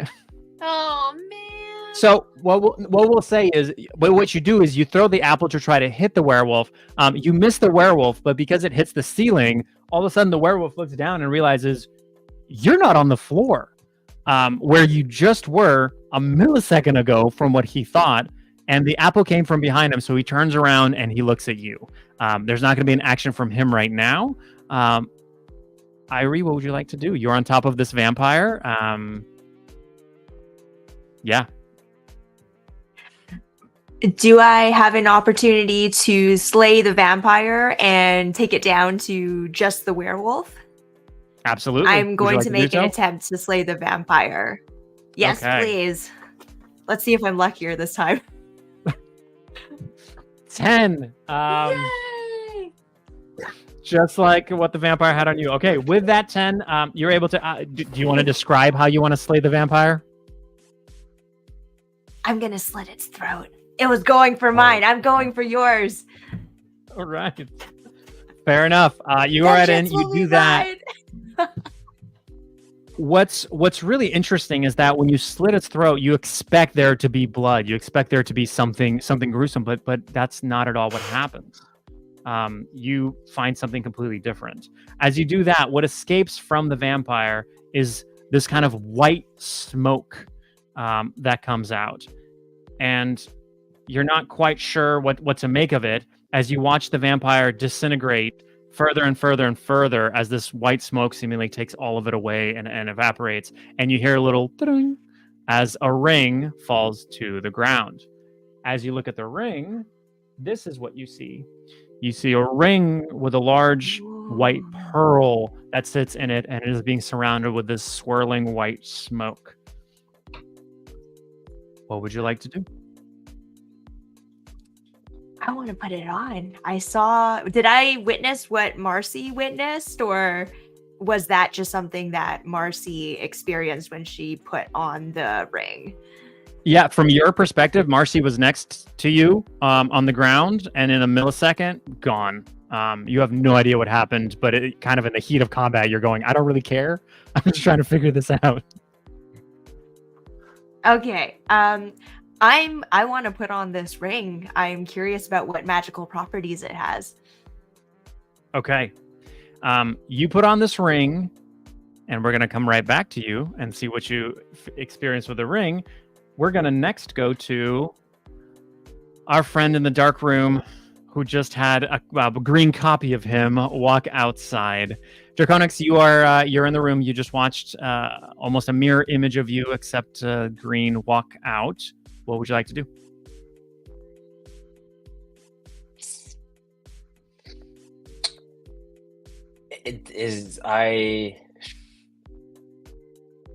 The door's still open at this point in time, right? The door remains open, and you don't even see like there is a door. There's this opening for a door that you could just walk through. The rest of this room is completely pitch black. You can't even tell that it's even really a room. Okay. Seeing that it is merely impossible to navigate this dark room, I slowly edge back towards the door to see where the green copy of me is doing. So he's getting on. Yeah, he's getting on the kind of the railing of the stairwell. At this point, as you're watching out, he's getting on top of the railing of that second floor, looking down into the area below where you know your friends and everybody is. That's what you're seeing. Okay, so he's no longer interested in me anymore at this point in time. You don't know if he necessarily was. It seems that as soon as he pushed open the door, he was ready to go after it and out.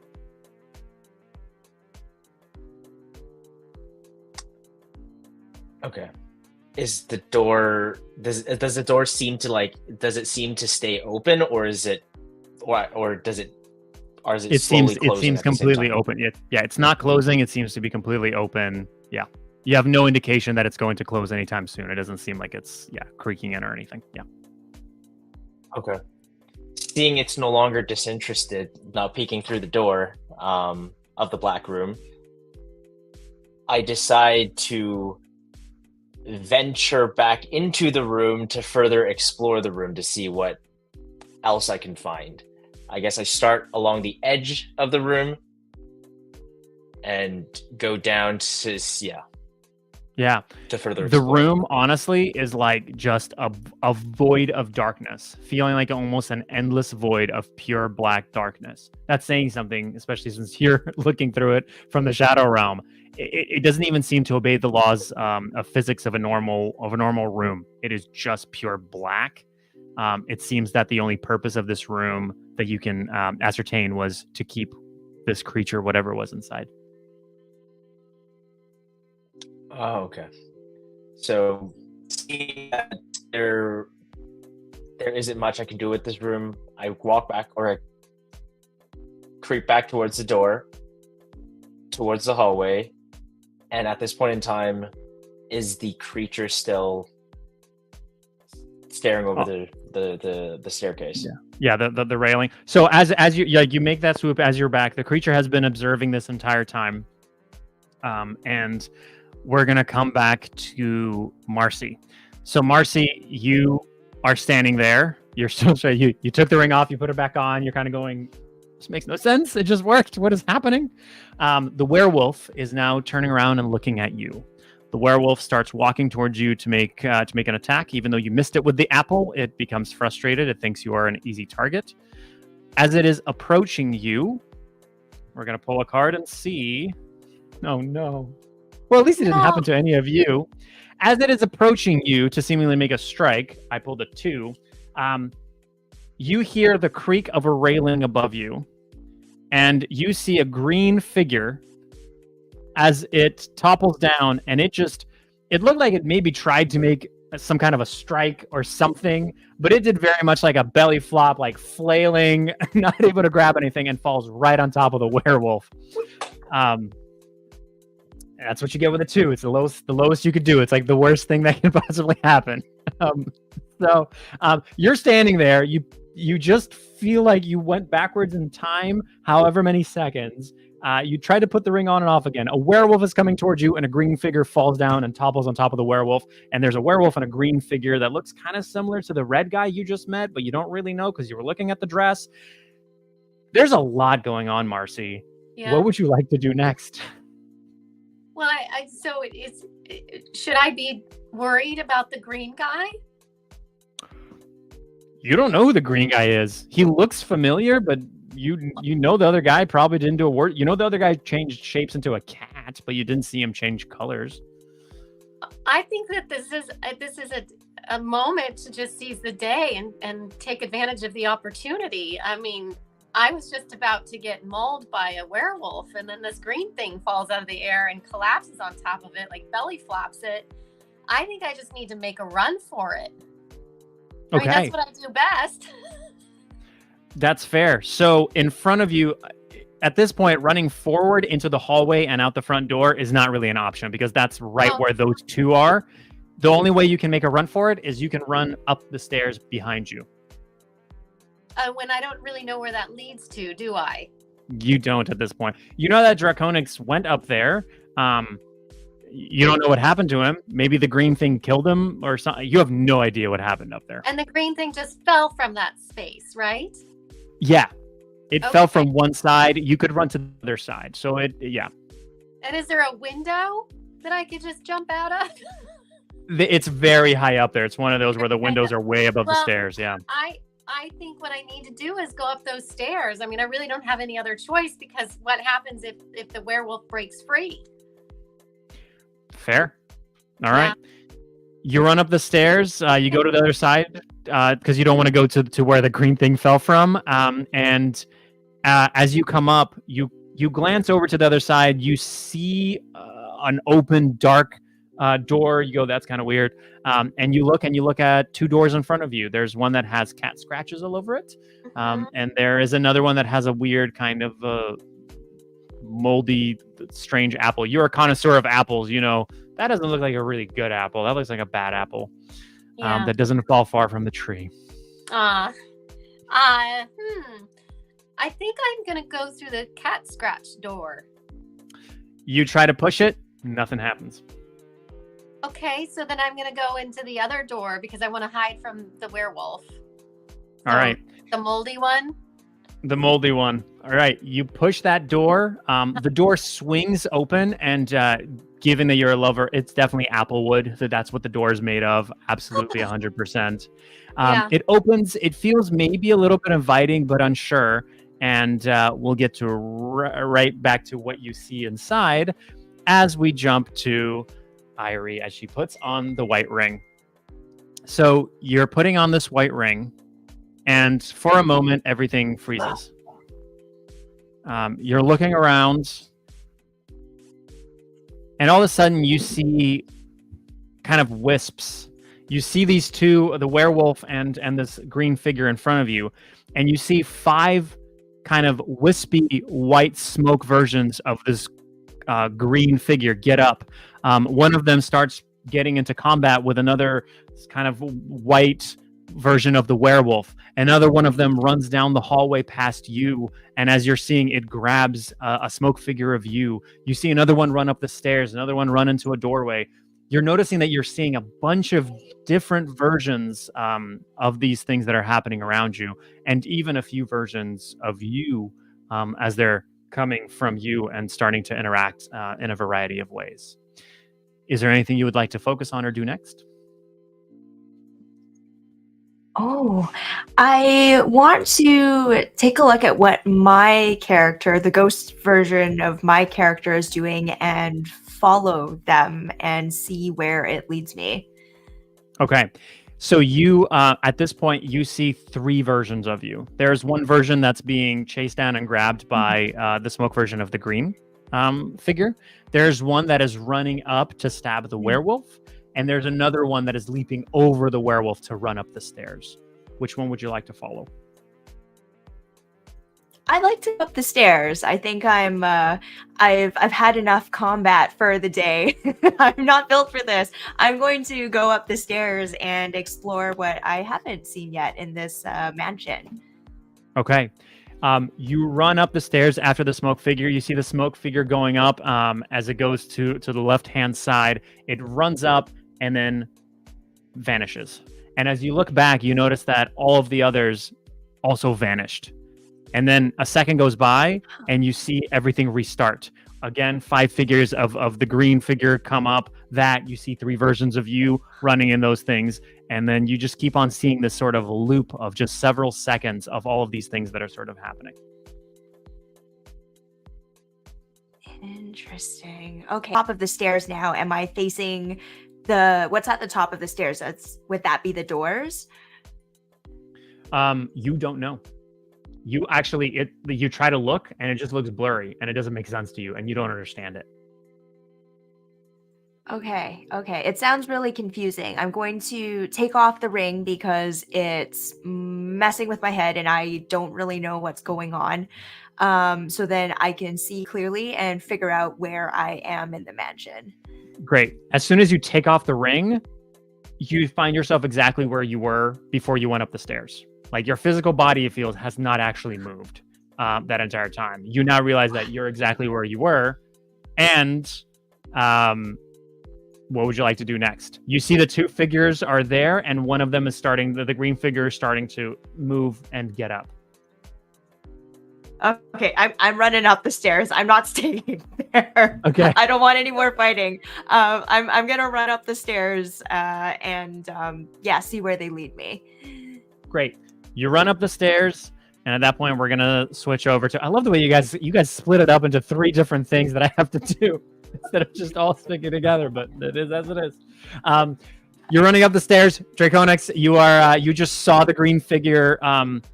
You kind of looked at it and you're like, is that really what I look like from behind? And then you saw it do like the belly flop, like terrible thing. And you're like, I'm so much more graceful than that. I'm so much more regal than whatever this is portrayal of me is. This is horrible. But yes, you just saw it leap off of the railing and fall down. What would you like to do next? I go towards the top of the staircase because there's only the one door at the end of that hallway, that leads to. That's it. Yeah, that was the only door. Room of darkness. Yeah. So since there's no other way to go, and that room didn't seem like it was gonna get me closer to the artifact or any answers to its whereabouts, I decide to again slowly go back to the top of the staircase and just to recon and see what's happening below after seeing the green guy belly flop all the way down to the first floor. So you walk up to that kind of that landing. You look down. You are seeing that the green guy's getting up. It seems that he had fallen on top of the werewolf. You are watching as you kind of see across the way that you're seeing Marcy opening up the apple door that you tried before, and then you are seeing Irie is going up the stairs at this point. Okay. And anything you want to do next? Are all the other monsters, like, they're still like the werewolf, the green guy, they're all down there? Are they fighting? They're down there. The green guy's seemingly getting up. Yeah. You don't know what's going to happen next, though. Okay. And in order for me to get to the other hall, like the other staircase again, I would have to pass through them. You wouldn't have to pass through them. You'd have to go past Irie. Just Irie. Okay. Yeah, so because they're down on the ground. Irie is up the first set of stairs, and then she's gonna go to either the left or the right set of stairs. So you could go to the other side with Yeah, I'll go to the other side then, knowing that. Okay. Like, because I have knowledge of Marcy opening the apple door that I could not open before.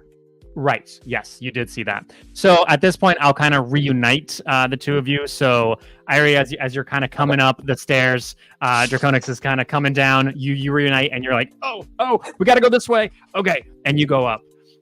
As you come on up, you see Marcy as she's staring into the door that she had just opened. Marcy, what you are seeing in there is again a fantastical sight. It seems like a darkened version of an orchard. As if an orchard that is possibly in the swamp, which is very strange for you because you know apples don't grow in the swamp. That's not a good place for apples. And yet it seems to be an apple orchard in the swamp. And you're hearing kind of a distant that is coming from that. What would you like to do? Well, I'm a little confused, and I'm a little bit scared because I get really easily scared in these situations, but I feel like I need to walk towards that whimper. Okay. You step inside, you're walking towards the whimper, and what you find is that in a cluster of trees there is standing a little boy, and he's holding a rotten apple. I'll actually show you exactly what it looks like. He's standing there. He's completely in dark, and he's holding an apple. With your apple aficionado skills, you know this is a rotten apple. That's not edible for people. Usually, you should not consume those kinds of apples. He's kind of sniffling and looking down at the apple. He has not yet noticed you. What would you like to do next? Oh, well, I'm really sad that I used my last good apple on trying to hit that werewolf. So that runs through my mind first. Next, I think what I would love to do is just quietly whisper so that the boy knows that I'm there so I don't startle him. And then nicely ask him for the apple. And that if he eats it, it might poison him. What do you think? Okay. Yeah? So what are you saying to the boy? I'm saying, psst, psst, over here. Hello? Who's there? Hi, it's Marcy. Marcy Wade. You don't know me, but I think if you take a bite out of that apple, you're going to make a huge mistake. But I'm hungry. I don't have any other apples. This is the only apple I look at all the other, and you look up and you see that these apple trees are just littered with apples that are big and seemingly full, but all have this rotten feel to them. Well, this is what I think will happen is that if you just put that apple down and you come with me, we will get out of this house together. And I have a couple friends who are amazing and they'll help us as well. And we can find you a fresh apple. What do you think? But what are rotten apples good for? Shouldn't we use it for something? I think we should. I think that's a wise idea coming from such a little person. So why don't we collect all of the apples from the trees, as many as we can, and we'll collect them in our clothes. We'll just hold them like this, like a basket in our clothes, and we'll take them with us. And if anyone gets in our way, we'll hit them with the apples. So we're just gonna throw them at people? Is that all rotten apples are good for? Is hurting people?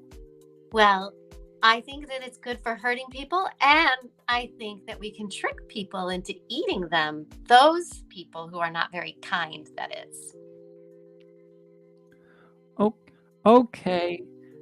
You see the little boy walk over to a tree and take his little hand and just knock the tree, and all of a sudden, as he knocks that one tree, all of the apples in the orchard from all of these trees, all of them fall down.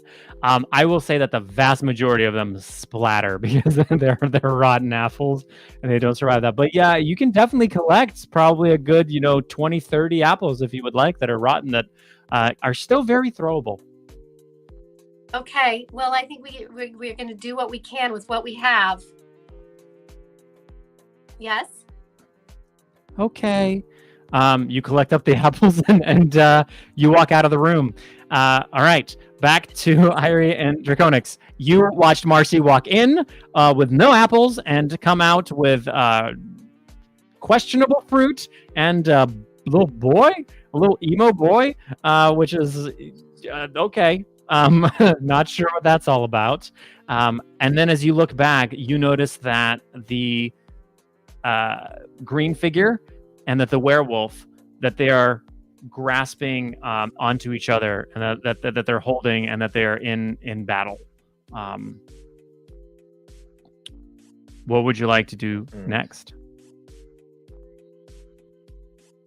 Am I with Irie at this point in time? Because we reunited at the top of the stair. Yes. So I'll ask Irie. So how are you doing? I know we got separated. You seem to have escaped. How are you doing?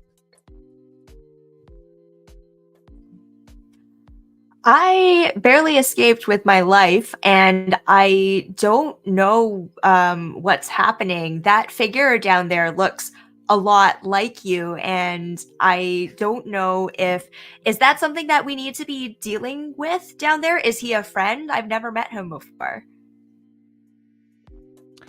As you say this, actually, he looks. Yeah. As you look down, as you say this, and all of a sudden, splat! Irie, your face is covered with a rotten apple. As you look back, it seems that the boy has thrown a rotten apple at you, and he is staring daggers at you.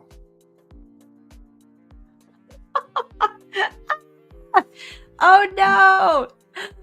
And is Marcy together with this boy at this point? Yeah, he's standing right next to Marcy. It seems that he has thrown the one apple that he had at your face. Ow! Okay, well, I'm not going to go after a little boy, but I'm going to talk to Marcy. Marcy, who is this? And did you just tell him to throw an apple at me? That smells terrible. I told him to just throw it at bad people. I'm sorry. As you look down at the boy who you've just heard, all of a sudden you hear his voice change as it becomes rougher, and he says, "She has my ring," and he leaps and runs at Irie. No. So then what do I do? I'll pick up the rest of the apples and throw them at him? You can certainly try. Are you trying to kind of like knock him off balance so he doesn't get hurt? Is that what you're trying to do? Yes, I'm good. Well, but I still have my ring. What would happen if I put it on? If you put your ring on, to try to put your ring on? Yeah. Okay. So you you put your ring back on again. All of a sudden, you see the boy take a couple steps back. You look at Irie. You see all of the collection of the smatterings of the apple coalesce into an apple, fly its way all the way across back into the hand of the little boy. You see the little boy take a few steps back as he walks back into the room. And as you turn around and look, you are now on the outside of the room, and you snap back into the moment, and you see the boy knock the tree, and all of the apples fall down. But I know what's going to happen, right? I don't know. Well, I think I know what's going to happen. And so I don't let him out of the room. I run to the door and I shut it behind me. And then I leave him in there with all of those rotten apples. You grab the door. You're trying to pull it shut. Won't budge. Well, I start to collect all of the applesauce that has collected on the floor, and I shove it up against the door as much as I can, and I wedge it between the gap in the door, and I slip through just in an amount of time, and then I gather the last remaining pieces of it, and I make a big pile of applesauce. All right, we'll pull a card to see if you're successful with that, because that's an undertaking of making a pile of rotten applesauce. With a queen, you are successful. While you were not able to close the door completely, you were able to barricade it with an enormous pile of rotten applesauce. That smells so not great. Now, in your respect, Draconix and Irie, you have no idea what happened. You you came up the stairs. You watched Marcy go in, come out, and barricade a door in stinky applesauce. You are very confused.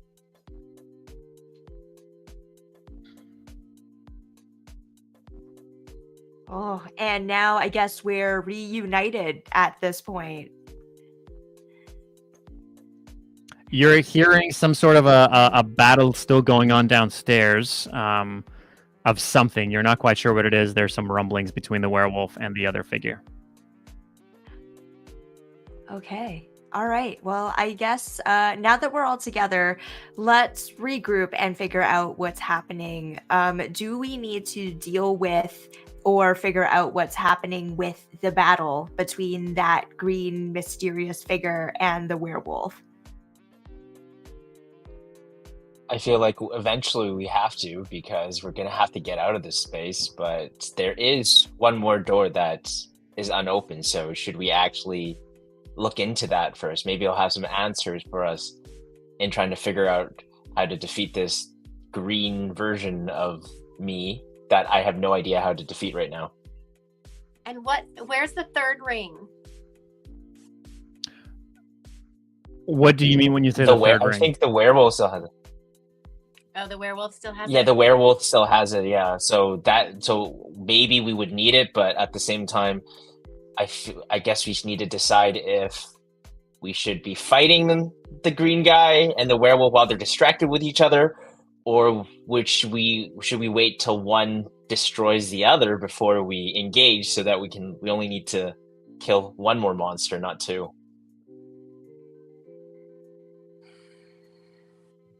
What do you think? I don't know. That's true. Well, they seem to be occupied right now. Do we want to try to go through this door to see if it has any of the answers for us? Yes. Yeah, let's do it. All right. We're going to try for the door. I'll do it. It looks like it's marked for me, so I'm going to make an effort on that door. Okay. And to be fair, the other two have already tried to open that door and they were unsuccessful. As you push on the door ever so slightly, nothing happens. You try to push a little more and you're like, nothing is happening. And then you kind of begrudgingly look off to the side, pull out your claws, and do that thing that cats do where they kind of claw at the door a little bit. And the door seems to just melt away as you do that. Inside, what you are seeing is kind of a relatively cozy room. It seems to have plenty of pillows, plenty of blankets, of soft spaces, a rather large scratching post. And you can't tell if it's a scratching post or perhaps maybe even like a martial art stand for some sort. And you're seeing a figure that is kind of sitting down and feeding a tiny creature. You can't tell what it is. As it turns around, you notice that it is feeding a little kitten, a little Khajiit kitten that it's holding. And as the figure looks up at you, it is again shrouded entirely in green, which is this counteract to your pink. It's this high neon of green that seems almost unnatural as it stares at you. And as it holds this kitten, it stares right at you. It looks like this. And you recognize that this creature looks very similar to your mother.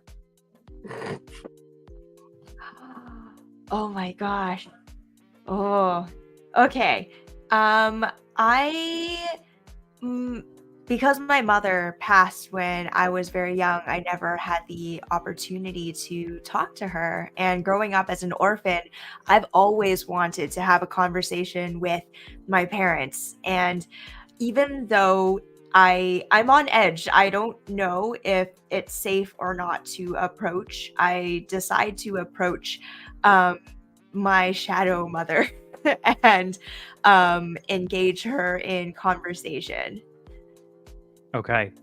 As you step in, what about the two of you? Marcy, Draconix, what are you two doing? Are you staying by the door? Are you peeking in?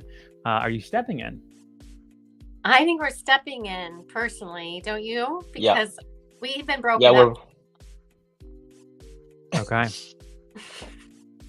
You see, as you're all stepping in, and Irie, you're kind of taking those first steps, especially going further and further in. You see this figure, this green Khajiit, put down this little tiny, slightly pink little kitten on a pillow, and she stares straight at Marcy. And pulling out a blade from her side, she lunges at Marcy.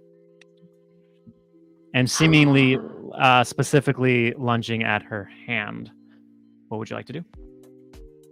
Any of you? Irie, you're a bit closer, but anybody. I'm going to push Marcy out of the way so that she's out of line of fire, and I'm going to engage this my shadow mom in combat to defend my friend. Okay. As you push Marcy to the side, the blade goes right through and past and just impacts into the wall and just gets stuck without even trying to pull it out. Your mother, basically your shadow mom, looks at you and just goes into your face and spins around, and you would know with that kind of a reaction of just she's basically staying you kind of saying mind your business in that kind of a way. It's not necessarily a different language, it's just the energy of like, how dare you approach my prey or get into this kind of into this is my territory almost reaction. And she turns towards Marcy. Marcy, what would you like to do? You just got shoved into, luckily, this is a room full of nice pillows. So you got shoved into a nice little long shaped pillow. So that was quite nice. What would you like to do? Maybe you made the pillow a little sticky from all the rotten applesauce that you had on your hands. What would you like to do next? Well, I think I need to use the pillows as a weapon and try to suffocate that shadow mom. Okay. You're going to grab a pillow and you're going to try to reach up to suffocate the shadow mom. Yeah. She's going to contest you by trying to grab your hands to stop you as a result. So the first card is going to be for you. The second card is going to be for her. Oh, finally some fun. So the first card is a 5. So you do a job. But the second card is a joker. Oh. Now, unicorn adventures, what a joker means, there's two types of cards that are not your usual 52. There are jokers and there's a unicorn card. And a joker card means that something crazy happens. It could be good, it could be bad, it could be neutral, it doesn't matter, but it is entirely my choice. If you happen to get the unicorn card, which is still somewhere in here, it would be your choice, whatever crazy thing happens. But in this case, you reach up to try to suffocate with the pillow. She grabs you by the wrists of trying to get your arms, and as she's kind of trying to wrestle you away, she goes up and grabs with one hand the ring that you had on your hands. And as she takes away the ring, she spins around to Irie and says, "I'll see you soon," and puts the ring on, vanishes. You feel a strange pull as all three of you are jettisoned out of the room, and the door shuts and becomes part of the wall as if it no longer existed. Wow.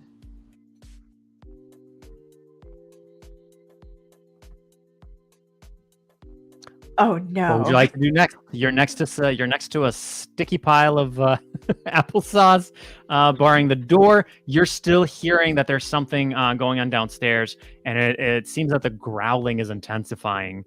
You have no idea who's winning the fight, if there is still even a fight, or what's going on. I say we have to figure out how to get the heck out of here.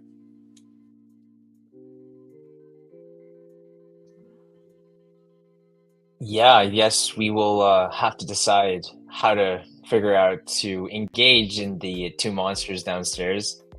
It doesn't feel like I'm any closer to finding the artifact, so I think the answer might be in the third ring that's still in the werewolf, but which means that we're going to have to somehow figure out and scheme a plan on engaging in that. No. Yeah, you all rush downstairs to look at kind of peeking over, not necessarily running into all of it, to see what's happening. As you're watching it, especially you, Draconix, because you know the way that you fight, you know your fighting style and the way things usually end up being. As you're watching it, you can see the green figure is holding back from killing blows. He's by no means trying to kill the werewolf, but he's repeatedly trying to get something that's on his hand, as if trying to slice it off or anything. And the werewolf is engaged more so in restraining the green figure than doing anything else. Okay. I guess we rushed. So we were downstairs at this point in time. We rushed downstairs. Yeah. Okay. At this point, in positioning, like we're downstairs and this is happening like right in front of us.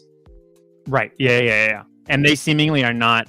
They're locked in combat. They are not paying any attention to you, it seems. Now that they can't see you, you're not important, basically. Okay.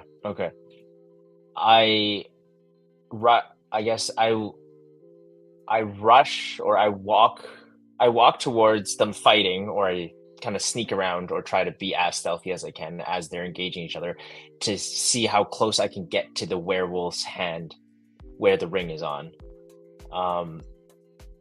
I guess depending on their positioning, on who's on top of who and where their limbs are, I try to then slice off the werewolf's finger with the dagger I have. Okay. With a king, heck yeah, you slice it off. I mean, you get right in there. It's like perfect. Like you're knowing, because those moves from the green figure seem so familiar. You know exactly what he's doing. And as that finger gets lifted up, you jump in and you slice off the finger. You see the finger curl, fly up. You expect there to be blood. It's a werewolf. But instead of blood, almost this kind of crystalline light comes off of the entirety of it. And you see that almost the werewolf, the entire body gets covered in this shimmering light with some iridescent and rainbow aspects to it. Not like fun unicorn magical rainbows, but just as if the light is bouncing off of this variety of things. And then the entire body of the werewolf vanishes. And the ring falls to the ground. The green figure is actually going to try to grab the ring. It is your choice what you would like to do next. I lunge towards the ring and try to put it onto my own finger. All right, so we're gonna pull 2 cards because both of you are now lunging at it. You and your shadow you is going to try to grab the ring, and let's see who succeeds. So because he was jumping first for it, he's gonna have the first card. You will have the second card. Oh my goodness, how amazing! 9 for him, and a 10 for you. So just barely, you win out and knock his hand out of the way and grab the ring as you fall down, and then you would like to put it on. Is that right? Yeah. Okay. Yes. So to be clear, as you grab it and you put the ring on, as you're looking at it, the ring looks like this clear, iridescent, almost ring with something in the center, almost this whirling turmoil of something in the center. But other than that, a very clear ring stone as compared to the other 2 of the black and the white. And as you put it on, everything seems to calm.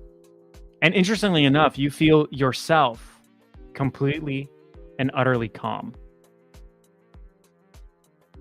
And in your mind, you hear, which is so odd to hear, your own voice say to you, "What is your dilemma?"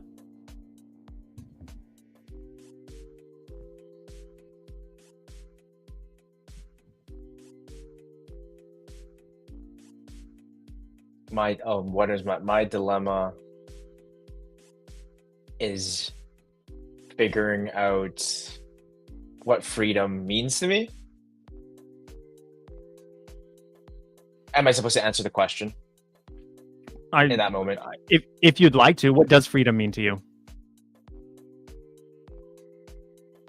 Being able to pick your own path without judgment or repercussion. You hear, again, very odd to hear yourself in your head go, and all of a sudden you get a vivid vision of where you are right now, and that the path that you are currently on feels wrong, feels cloudy, feels that it is not leading to what you feel that it should be leading towards. You can't see what the future is, but in this very moment, you know that you're probably not on the path. And the only thing that you can see that seems somewhat clear is this outline of a green figure with some sort of a ring on its finger.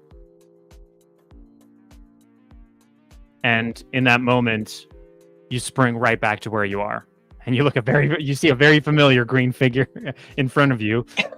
It happens to be where you are right now.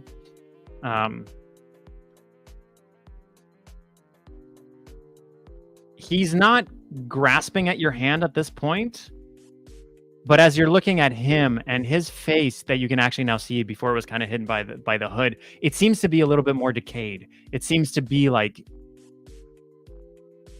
almost like not an undead version of you, but a dying version of you that is grasping for something, for clarity, for some side of it, maybe a darkness in you that just wants to understand its purpose, whatever it might be. And it seems to be having this kind of, it's pleading with its eyes as it glances between you and the ring that you have on your finger. At this very moment, Marcy, you hear a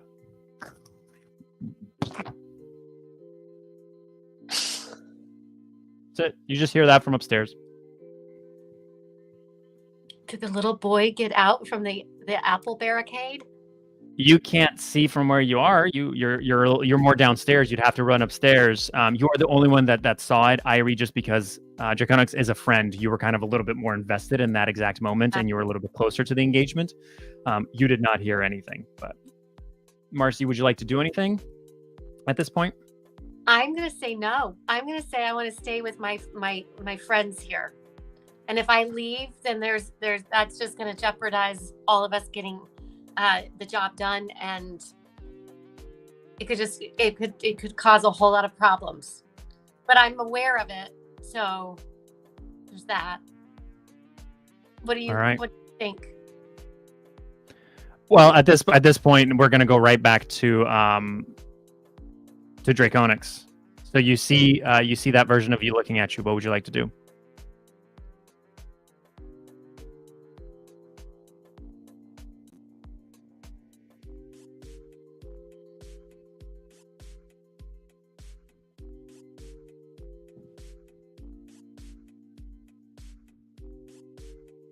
Totally forgot to mute that. Sorry. So against uh, against all logic or reasoning and just trying to follow my gut and intuition in this very moment, I put the ring on the green guy. Okay, so you hand After seeing over what I saw, just to see what. Yeah. So you hand What him am I the ring. doing? I know, right? You hand him Yes. the ring. As he puts Yeah. on the ring, he looks at you and stands in the exact same shape and position that you are standing, and walks right at you. You kind of have this little first like, what are you doing, dude? Like, you're invading my personal space. Demon Prince's personal space. But he doesn't make contact into you. He walks into you. And all of a sudden, you have a very, very immediate feeling of purpose, of identity. And you kind of have a feeling of this compass of where you could ask this other voice that is in your head questions about your present self, if you are at this moment on the path that you would want to be on in that way. And you hear once again, as if examining a new living quarters or a new path, your own voice in your head going, All right. Irie, what do you want to do? Yeah, you just saw some craziness. Your friend just chopped off a werewolf's finger, put on a ring, then took off the ring, gave it to a green guy who walked into your friend and vanished. Odd. Strange stuff. What would you like to do? I feel like our main objective was to get the hell out of this mansion, and but before we do that, I'm gonna talk to Draconix and make sure that he's okay, because I don't know if my friend just got possessed, and that might be a danger and a concern to us. So I'm gonna check in with Draconix first to see if he's okay and in his right mind before we decide as a group what we want to be doing and if we're gonna get out of this mansion. Draconix, at this point, you feel that you're not just okay. You're better than you've ever been. You feel that perhaps the artifact that you were seeking wasn't necessarily a piece that you had to remove, but it's something that you could always have with you in this way. It was that sense, that compass that you were seeking for the Shadow Realm. In that, so you feel fantastic. Whether or not that's what you say to her, that's entirely up to you. Yeah. No, I feel amazing. I feel as clear as I've ever been, and I think what I was looking for, I found, even though I'm still unpacking it all. But the feeling is, the clarity is amazing. It's the clearer I've been ever since leaving the Shadow Realm. So I'm ready to pack it up and go and call it an adventure. What about you, Marcy? As you turn and say that to Marcy, you kind of turn and look at her. The three of you now hear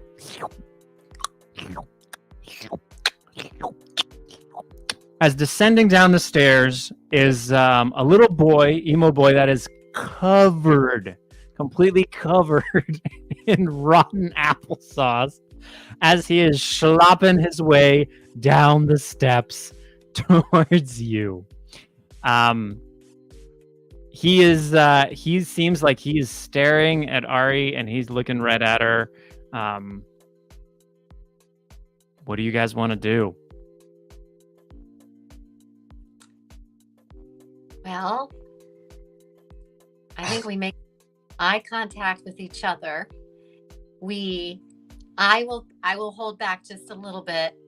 You both start running towards the door. I will punch him, and then I'll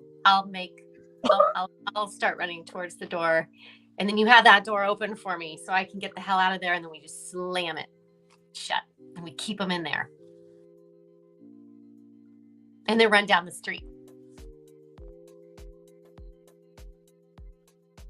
Anybody else have a better plan? Definitely get Irie out of there because the boy's staring her down, but that's why I'll maybe we should get rid of the boy too. Maybe I want to fight the boy. It's your choice. What do you think, Irie? As he's walking towards us, we need to make this quick. Marcy is the closest, so in any case, I think Marcy's gonna be punching the kid, whatever else you guys decide to do. But it's all up to you. We'll go since Marcy's the closest. Marcy, what would you like to do in that very moment? I'm gonna punch him, and I'll tell you why. Because we're about the same height, so I'm just gonna make some eye contact. I'm gonna punch him, and I'm gonna run. All right, with an 8, you land that punch. On this little kid who's already sniffling, covered in rotten applesauce. He kind of like knocks back on the stairs, and you just bolt. You just run. Draconix, you and Irie, you see Marcy punch a little kid and run down the hallway towards the exit. What would the two of you like to do next? Get Irie to I run with Irie towards the door. She goes out first, and we're opening the door, and I'm holding the door open as I guess Marcy's running towards us. And yeah. All right. So all of you are running. You get your way through the door. You run outside into, and it is now a much darker, wintry time outside. It's been several hours that you've been inside of this manor. You run out, and in front of you, standing there, out front, is a green figure of a Khajiit. No longer nearly as neon green, with a loving look in her eyes. The three of you walk down, and immediately she comes up to Ari, and you know this is not Shadow Mom. This is Mom. It's the immediate feeling of knowing exactly this person and connecting to them. And you immediately start doing the thing that cats do, where they rub on each other, and you're rubbing and that. As Marcy, you and Draconix turn back around, you see the manor looks like a lively manor, as if there's something going on, the way you saw it before, exactly as it was. In that moment, Marcy, you feel that you've delivered your pie, even though it was by throwing it and missing the werewolf, but effectively throwing it into a potential delivering person's face. That's fine. That's okay. That's a delivery. The method is questionable. So you feel fulfilled in what you have done in that regard. And Draconix, you have a definite feeling of purpose, of that you are now much more aligned exactly where you need to be in the present moment. And yeah, Irie, the other thing, of course, is that you still have that white ring on your finger. And with that, unless there's any kind of final things that you'd like to do, I think most of you are going to be going your separate ways. Is there anything else you'd like to do as we wrap it up? Want to make sure that we all have each other's contact information. We go share some drinks at the tavern before heading our separate ways, because these two are amazing people, because I pretty much ditched them, and they not once have they brought up why I left them to die. So that changes my whole worldview, and maybe instead of just thinking for myself, I've learned the power of actually loyalty and having good people around you. On top of the clarity. Because I was so surprised that when we all reconvened, they didn't bring a single thing about like, why did you leave me? I thought that was going to come up. Beautiful. So all of you head to the tavern. Irie, you were just talking your mother's ear off about all these things, and she's kind of doing the purring thing instead of just saying yeah. She's like yes, yeah. You're having those kind of interactions. You're talking about her friend and the amazing things that have happened. You're almost going back to like that little kid that's just so excited to tell their mom, like, and we did this, and there was this, and then she threw a pie at a werewolf. Have you ever seen a werewolf, Mom? Oh my goodness, you have no idea. And then a vampire. It was so scary. And then something happened. I don't remember. as all of this is going, you have an amazing evening, and the rest of the time in the tavern, as it all wraps up, you definitely exchange your information.